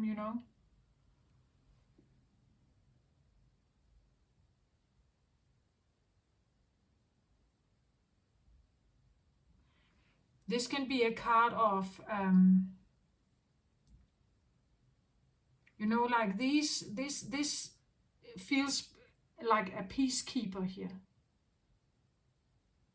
who has love in their heart. They want to act and be in service like this. And then there can be others here around them that wants them to, let's go skydiving, mom, right? Or like they want to they could like require here, they want to talk to you, they want to have communication with you, they may want drama, they want excitement, they want trips here.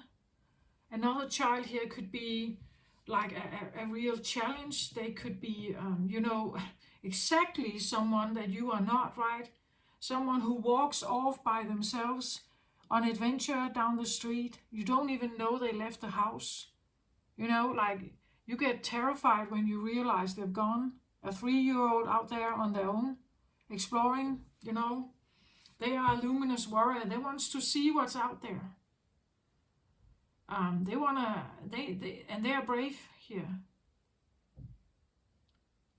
So this could be one, and on the other you have someone blah blah blah blah blah blah blah blah blah, always talking here, always challenging you could say maybe your willpower. Maybe they want to compete with you here, fire energy back and forth. Maybe they want to compete with you. They won't let you rest. They want to have their way. They want you to comply and so on. And you are actually inside here. You are like this giant peacekeeper, right? You don't want fights. You just want to relax and just, can't we just have peace in this house, right?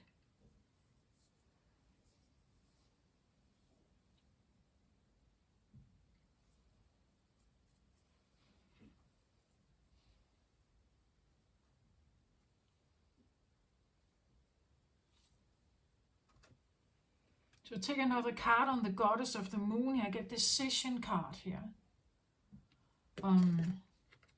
It says, release yourself from that which holds you back and need to detox unnecessary worry based on a lack of self-confidence here. So someone could be in like feeling restricted, again, maybe feeling that something is on both sides here, that kind of wants you to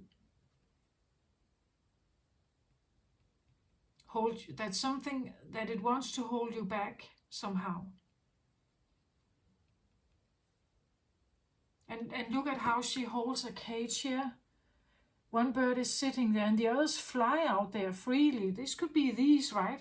They fly out there freely. And you just sit here. Like you're supposed to sit here and don't get dirty and keep your dress neat and clean. It's almost like not knowing how to flow or not knowing how to play freely.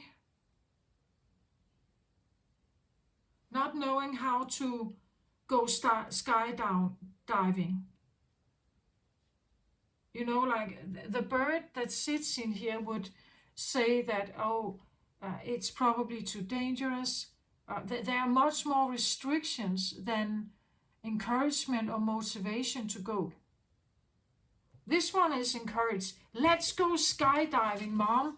That's extremely fun. Let's go do this. And you just, that is like my heart can't take it, right? I become too frightened. It's way too dangerous. I don't like it. They are motivated by the fire and the excitement. You are not motivated by fire and excitement. Like you're motivated by peace and safety and something kind and nice. Where it seems like these here, they are motivated. It must be fun. Let's go out there. Let's do something.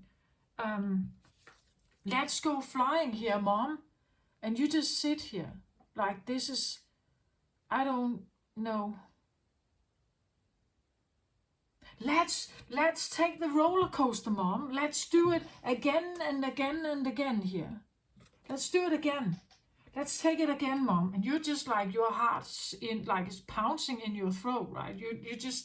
You hate it. Like you want something neat and sound and structured and something you can, the outcome of it.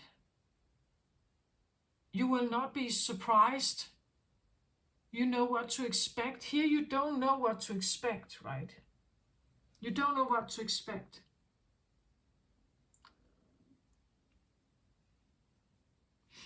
So if you should go out here and fly with them,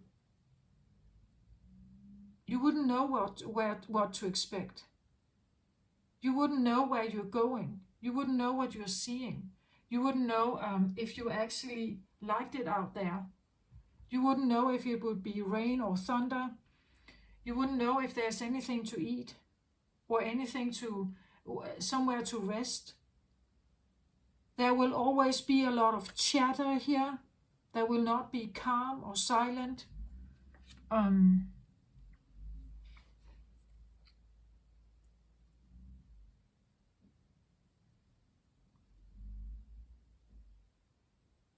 It feels a little bit, or I also get a bit like journey here, like, let's go on a trip, Mom. Let's go to Italy, Mom. And you're just like, but I love to stay at home. Can't we just stay at home here?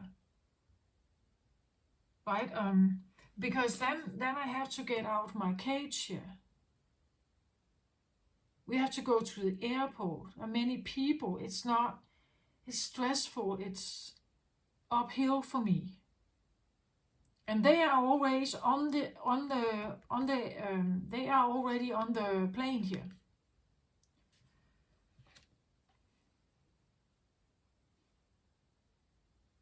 I don't know what's going to be out there. Like, what if this little trip, now it becomes like a stressful one? What if there are so many, we want different things? So one wants to go skydiving, one wants to go to the water park, one wants to go to this restaurant, and one wants to go shopping. What if we have all these different wills and we can't seem to, or ideas? What if I somehow get off track because I follow someone else's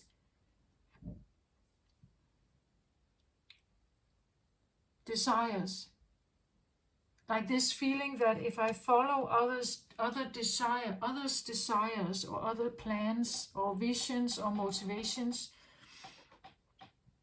I may do it because I'm their parent, but actually I don't like it. I would rather maybe stay at home here in my cave. But again, think about that. If you stay at home in your cave forever, there will be no adventure. There will be no chocolate. There will be no Italian red wine. There will be no, maybe some of the friends you have here, if these are friends around you, there's a reason why you have these friends, particular friends. It's because they do motivate you, right? They do motivate you. They will be yes sayers. Let's go to Italy, and you say, nah, I don't know. I don't like all this fuss, and it's so stressful in the airport, and I don't know what to pack. And but maybe they are very good at dealing with like stress out there. Maybe they don't mind. And that's exactly why they are your friends, right? Because they know how to handle this. You wouldn't have any trip to Italy if you didn't have these friends.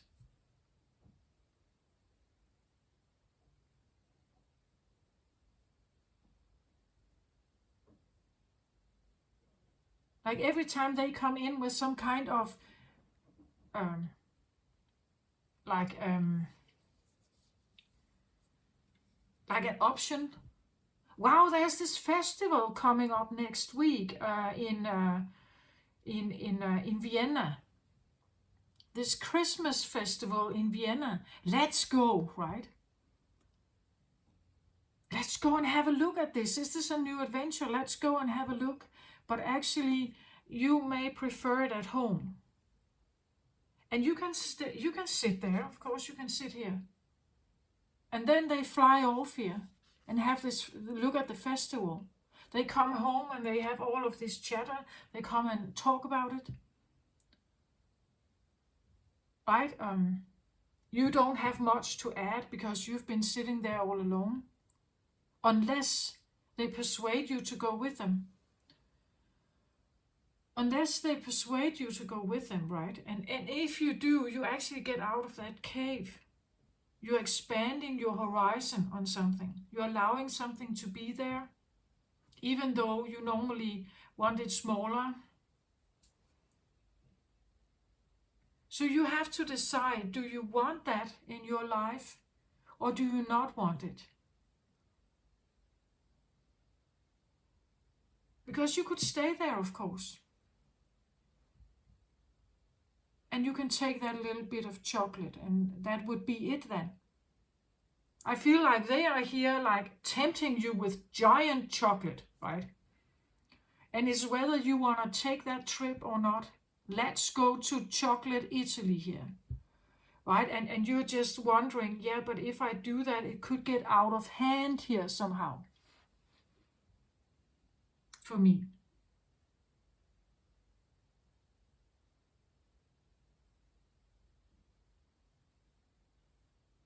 Because you are afraid of something.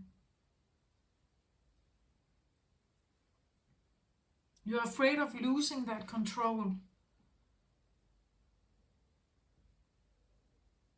Taking that risk. Fire can be a risk, right? Taking that risk.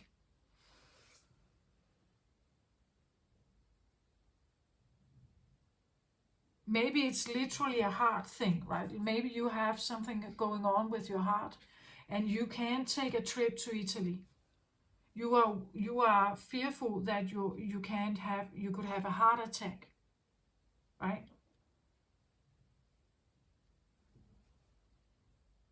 So you'd rather stay at home and all the others go.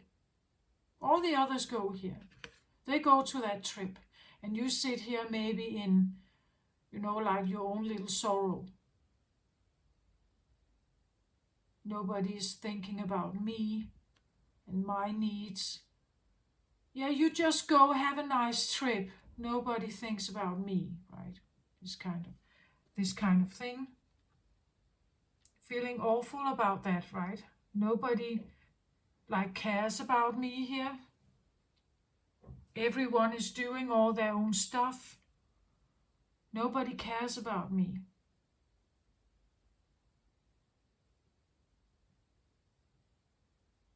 But as I said in the beginning, it could be because you keep up that front, right? You keep the front that I'm quite all right here. Nobody knows you are suffering. Nobody knows you are sad. Nobody knows that you are struggling here or that you feel left out or something here.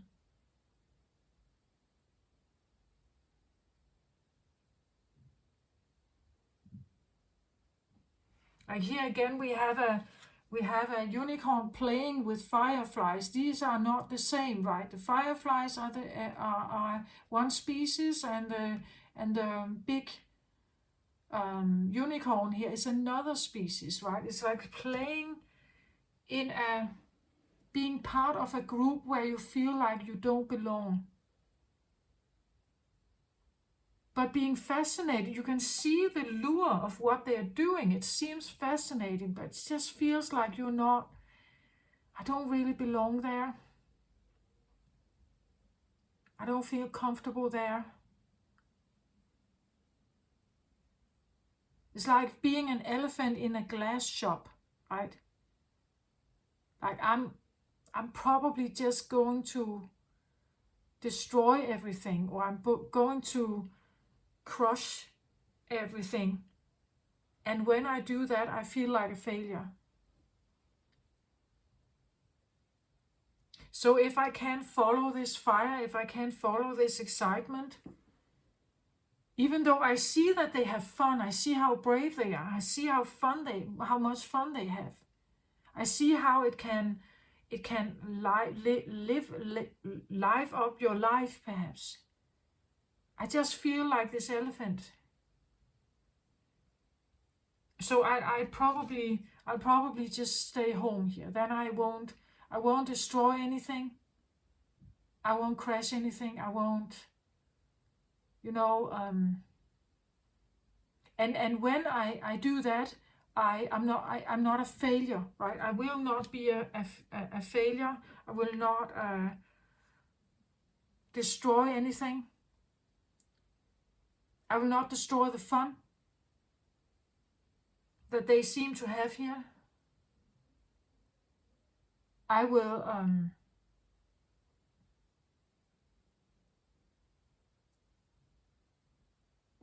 so you see, it's like there's something that holds you back from enjoying yourself or just having a bit of fun in your life.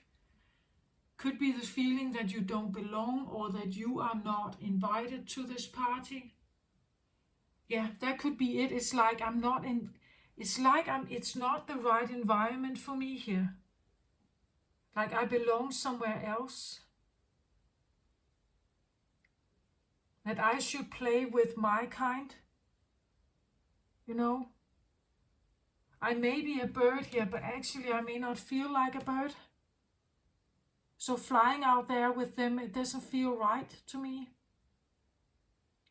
I'm more of a hamster here. You know, so maybe I should find my hamsters here. It's like, yeah, feeling that you're surrounded with something that wants you to be something you're not. Participating in something that you don't like necessarily.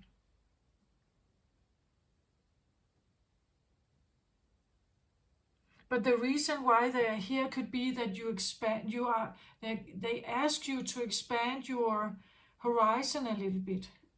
Open up for a little more in your life. That it doesn't have to be that restricted. But of course, if you really feel like this is not right for you and you could be lured off track here, lose yourself, right? Then it's not right for you. Then maybe you should stay in. You should find other birds that sit like this. Maybe you find more comfort there. Or you should find a hamster friend, right? Okay, so a card on the beloved, please. We have a card on the beloved.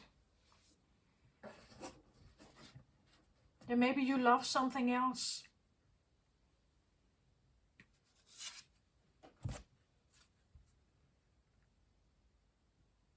So I get portal here.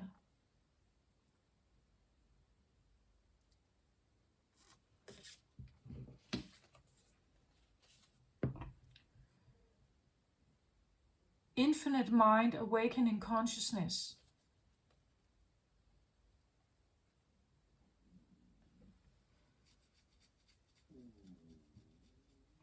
So, okay, now I feel like I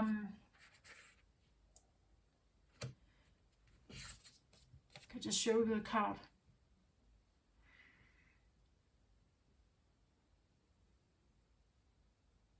It's interesting, like I feel like the portal is over her head here, like a giant headpiece, right? Or like a halo somehow. It's over her head here, big portal. Then we have over this heart here. I said it looked a little bit like there was a face here. I get two eyes here and a mouth here. It looks like there's this, and there's even a bigger one. I don't know if you can see it, but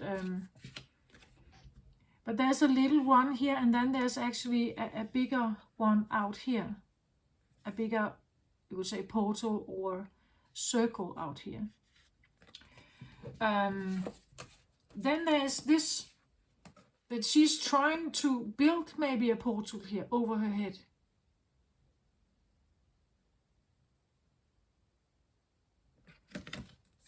This feels to me a little bit like someone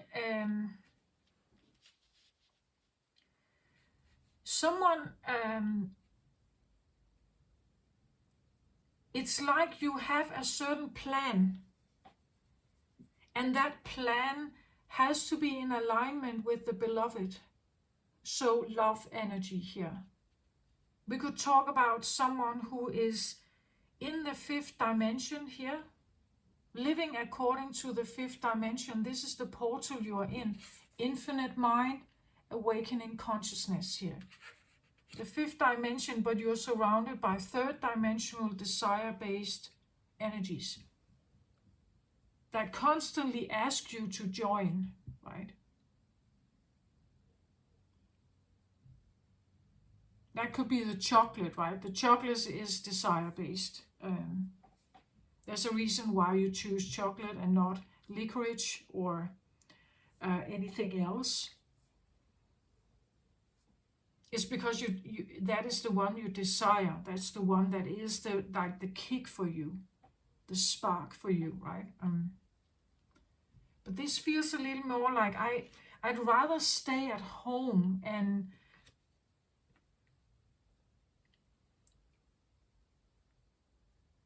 I'd rather stick to myself here, concentrating on my portal of the beloved, of love, of awakened consciousness. Yeah, it feels like someone who is in a process of like awakening your consciousness, but you're surrounded maybe by something that constantly wants to call you back into their life, you know.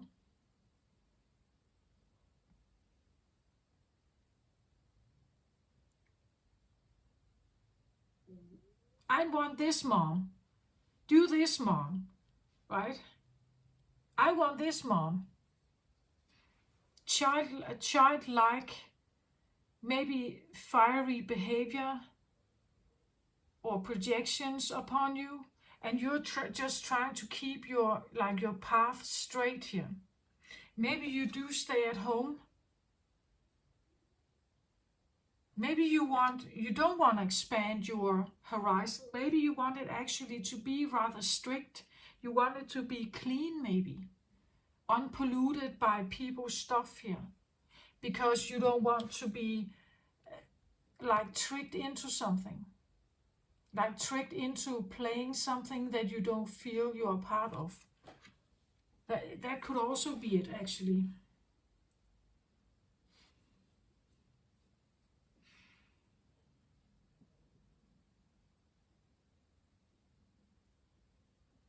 Maybe you're deliberately like shrinking your world into something very, but you decide what's in there, that it has to somehow be in alignment with this.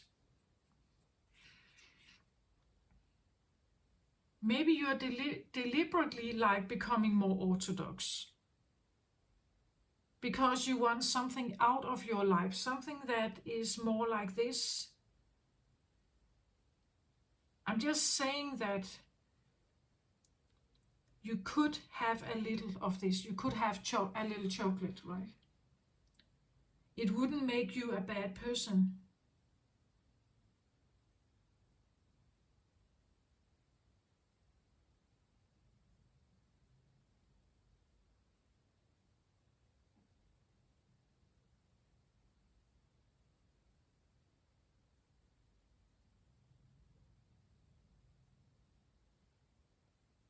Maybe this is something that is like secretive, that you have a secretive path towards something that you're not sharing necessarily with others, and there's this around you, right? That it's like it could be friends that kind of invite you to something.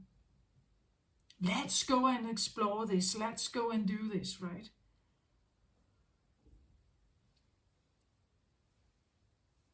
There could be something where you could be really led off track. Like they lure you into their desires. Suddenly you find yourself debating something that you don't even care about. Or you find yourself joining some kind of game or something, but actually you don't like it. It's not really your fire, right? It's not really what you want. It's not really what you are passionate about.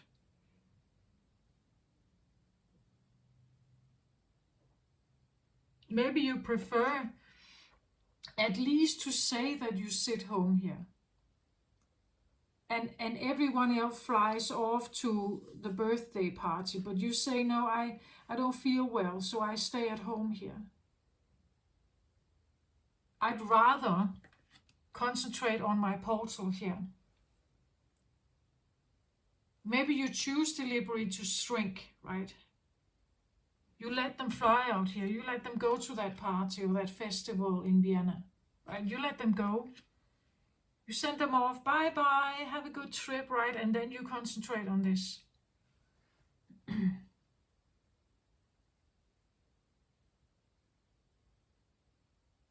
And you know there will be there will be people around you that want you to be engaging in something. You use your energy on something particular here.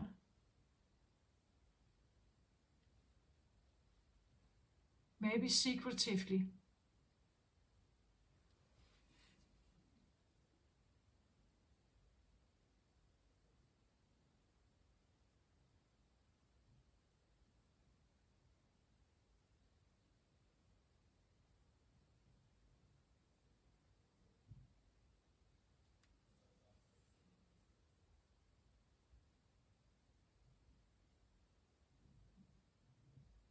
It could be that you've made a decision, right? That you've made a decision to maybe step away from others. Like this is crown chakra, the purple color. So you've made a mind decision here that comes from maybe this search that you are in, the spiritual awakening you have, an awakening consciousness towards the infinite mind, that you are tuning more and more into fifth dimensional energy, knowing that this is still there. It's right around you. Trying to figure out how to walk a path of love consciousness when this is all around you. How do I keep that control, perhaps? I'm saying that if, again, when we are living this life, I believe that there will be, maybe sometimes we slip. It's human, right? Sometimes we slip. Slipping and maybe getting caught up in something here is human. It's the soul comes here to have a human experience, so having a human experience would allow the soul to feel that failure or that slipping. But we can then, next day we say, okay, I start again then. But you will feel the little chocolate desires and all that. You will have some of that. Again, it's page energy. Page is young, sometimes small, can be small urges of something. Small urges, but potentially small urges that could become very big here. And that can leave you astray from what I feel like you're actually trying, but it could be hidden. Like you're doing this in secret by yourself, alone, not really talking about it. You let the others fly off into the third dimensional life here. You let them participate, and then you sit here and maybe you fly out later, right? When nobody's looking.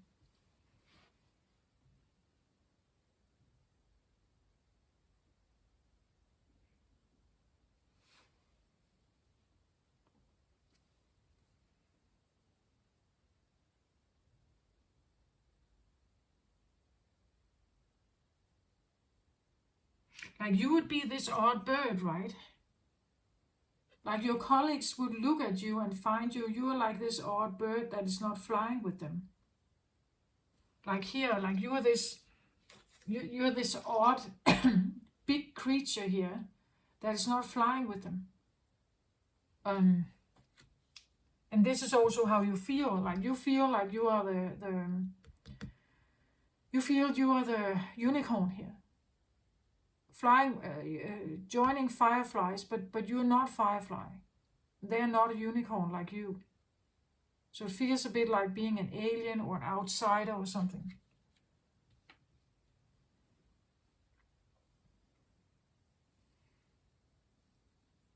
So instead of joining them, it feels a little bit like you rather build this portal to the beloved here. You rather sit by yourself and tune in on some kind of portal here. You'd rather do that.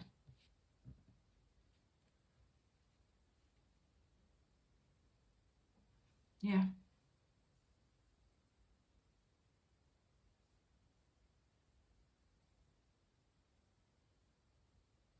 I'm just saying that, well, you could have a little slip from time to time, and don't bother about that.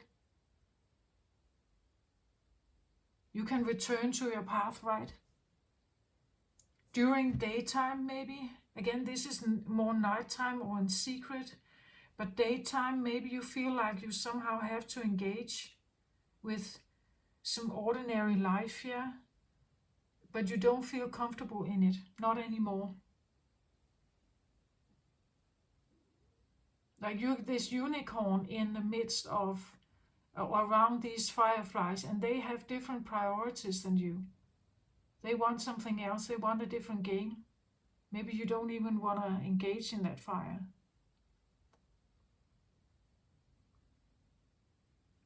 It could be a bit childish, like the fire that is here is childish, immature.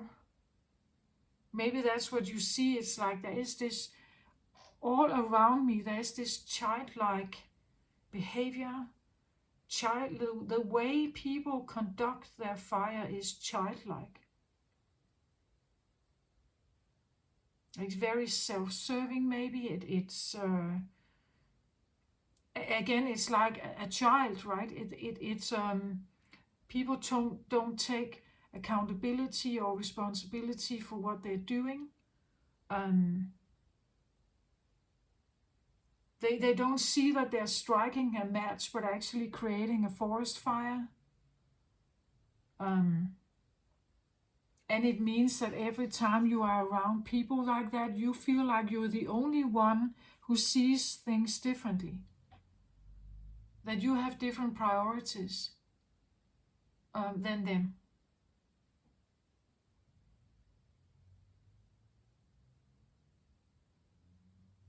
Maybe that's, like in daytime, and then when you are by yourself or alone or at night, you concentrate on like this portal thing here, where you concentrate on the love energy, the love frequency.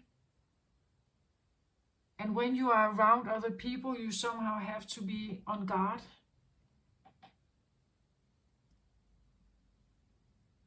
Does that make sense?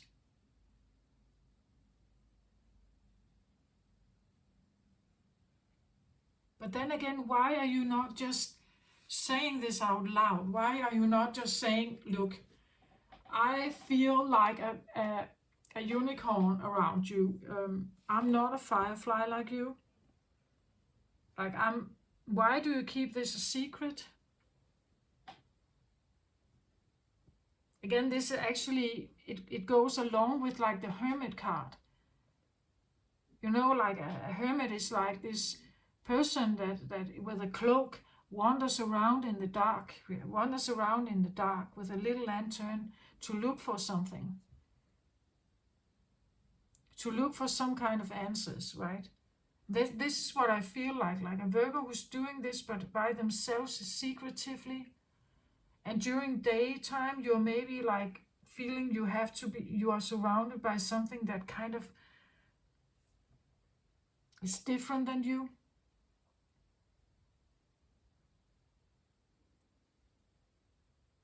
But why are you not just saying it?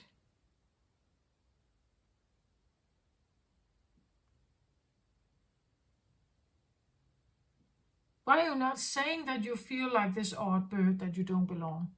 Why are you not saying that you have other priorities? Why are you not just saying no instead of participating in a dance like that, right? Why are you not saying anything?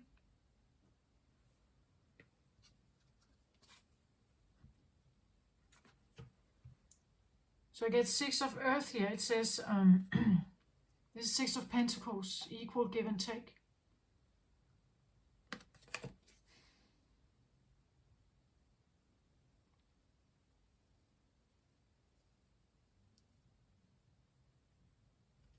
Six of Pentacles, equal give and take, is about balance. Not sure that if you say this, it could mean that you will not be favored.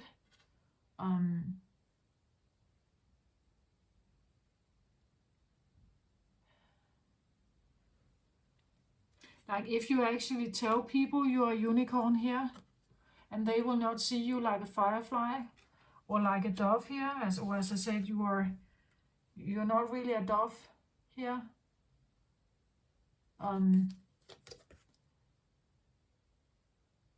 If you tell them you're not a dove, or you don't feel like a dove, you don't feel like you belong in this setting,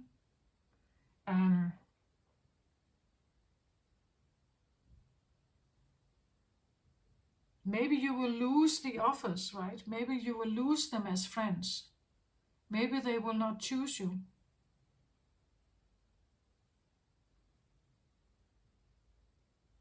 Maybe they eventually, if you tell them what your priorities are, they will fly away and never come back. Maybe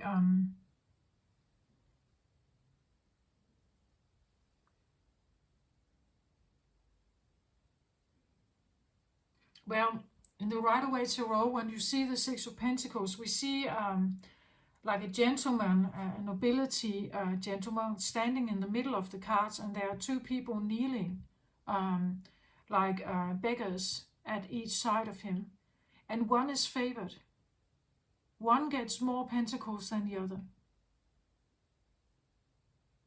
So it could be something about a fear about like a different treatment, that you will be treated worse than someone else, or liked less than someone else. So you rather keep it a secret.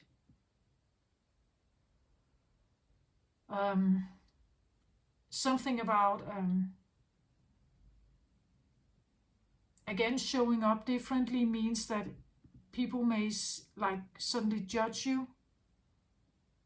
Maybe you don't want judgment. You want like a fair trade. You want equal give and take. That's what the Six of Pentacles is about. But when you look at the card, it's like it's these two people kneeling. They're not necessarily given the same attention. One seems to be favored more than the other. So someone is more favored, and maybe you feel like you're not that one.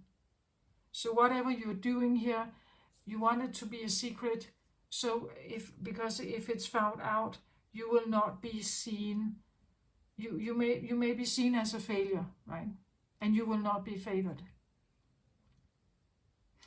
Again, this is earth energy, so this can be about security, money, safety, work. That if you actually show up who you really are, and you speak the things that you are now figuring out here with your infinite mind and everything, if you talk about this fifth dimensional energy, if you let people know, you are maybe fearing that they will like disregard you or reject you here. That you will not be safe when you do that. Again, when I look at him, I always see this card a bit like he looks a bit hungry to me, like he hasn't eaten for many days. He looks skinny. like the skull. It's like you can see the cranium underneath the skin here. He looks a bit like he's not been fed well, starving. There could be something about, what if I'm starving? Like, if I really show them this, like, they could literally shove me out and then I will be starving. Like, again, I will not be eating, right? I will not be fed. I will not be giving a paycheck. I will not be able to pay my bills. I will be this odd weirdo, right? That is, so I'd rather pretend that I'm a firefly here, even though I know I'm not.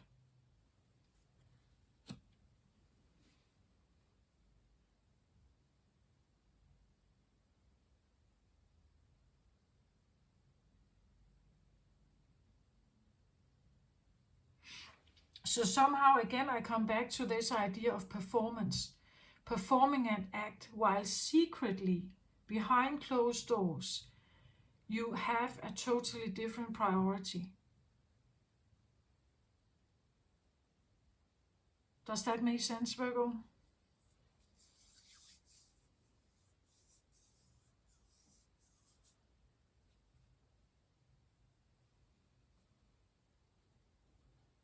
I think you are afraid that people will close the door on you, starve you, maybe not hire you, like if you suddenly showed up like that and really spoke it and like identified with it and spoke it and was showing up in the world like that, maybe you would be afraid that doors will be closed, that nobody would care about you, that you would be starving here, or like a starving artist or something.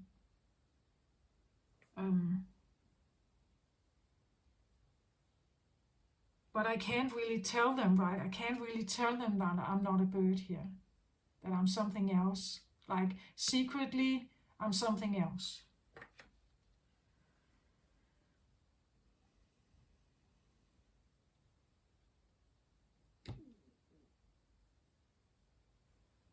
So one last card here. I get the Council here. The Council goes along with this card, the Portal, Awakening Consciousness and Infinite Mind. The Council represents the other side. Spiritual realm, God, Jesus, other deities. The Council represents an upper awareness, faith, like religious faith.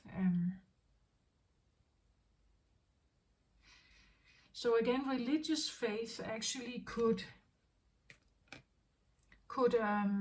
be a reason why you don't go drinking, right? Why you are not, why you don't do that, or why you don't eat the chocolate, or why you don't fly to Italy and drink the red wine, right? There could be some very strong, or almost, as I said, orthodox kind of belief systems that this is what you actually are, right?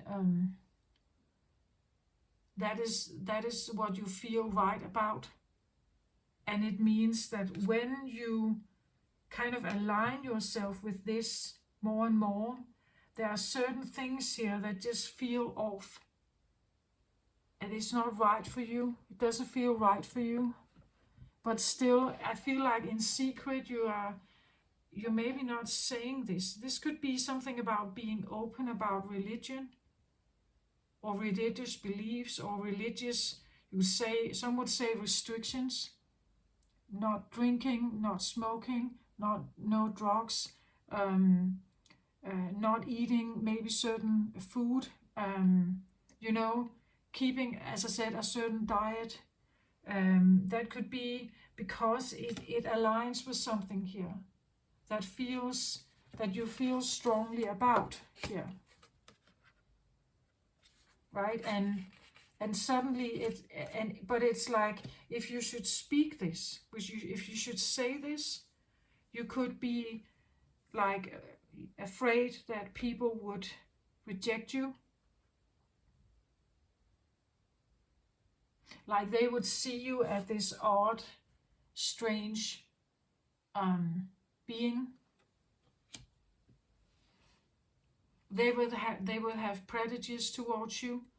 So maybe you're not saying it, you're keeping it a secret. It could be something like, being in celibacy before marriage. I don't engage in like pre-sexual activities or something like that. It could get out of hand, and then I will not be true to my faith here.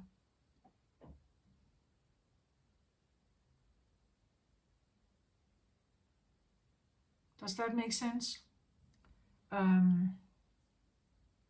But you're also aware that if I should say this, I could be left out of the group. I could be starved by their maybe attention or their starved, but like I would be this outside, not very nourished individual here, because I would be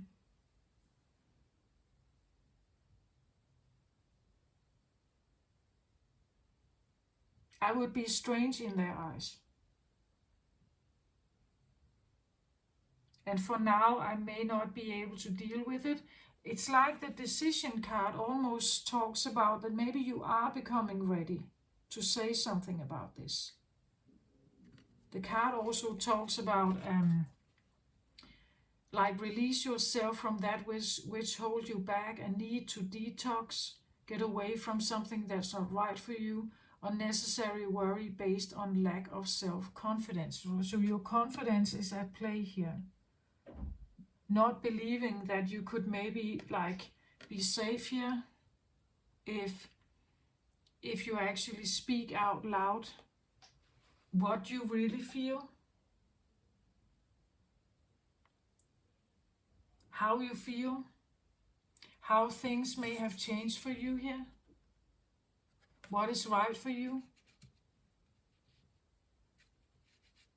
and how you do want to sit. Maybe you do want to sit in meditation here, creating this portal, holding this space, or holding this portal 10 hours a day, orthodox, in the monastery up in the high mountains, alone with God. Like maybe that is actually what you are concerned about, what you have decided here.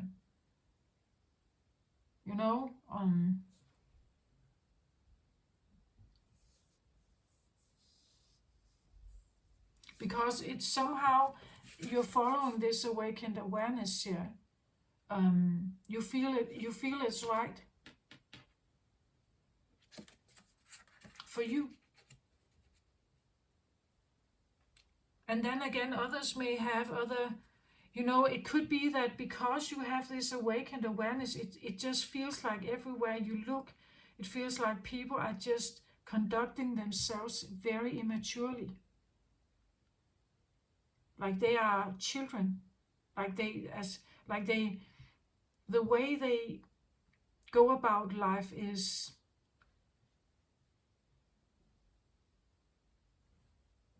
I don't know, it just feels a little bit like that. And they don't even see how it escalates in their life. They start little fires when they're children, and they become more and more. They get more and more maybe addicted to something. And then eventually they are out there and they can't seem to find their own footing.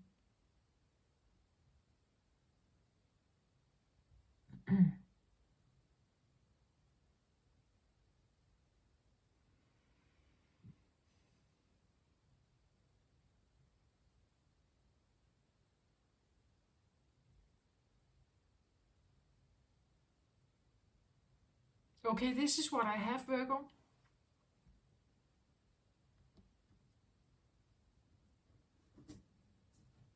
I can't tell you what's right or wrong to do here.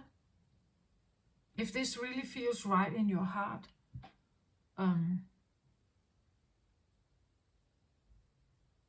then maybe this is what you're supposed to do, and then just let this be what it is.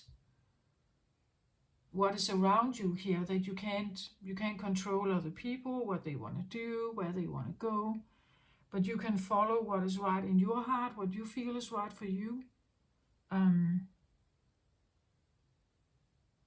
Like a spiritual way, with the council here, being guided by something, feeling guided by something. And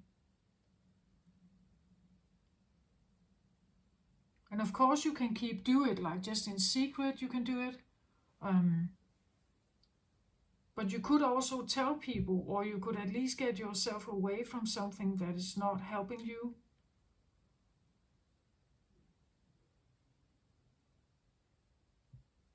Or that is not in alignment with you. Again, it can be,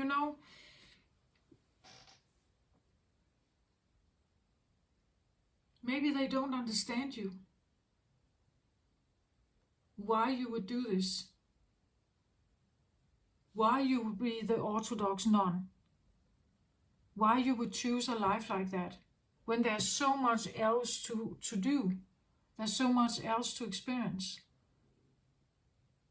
But again, yeah, I can experience it, but when I'm out there, I feel off, right? It doesn't feel right.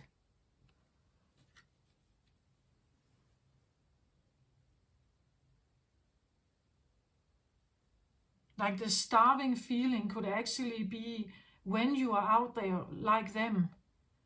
That could be where you feel exhausted, where you feel starved, where you feel like out of alignment.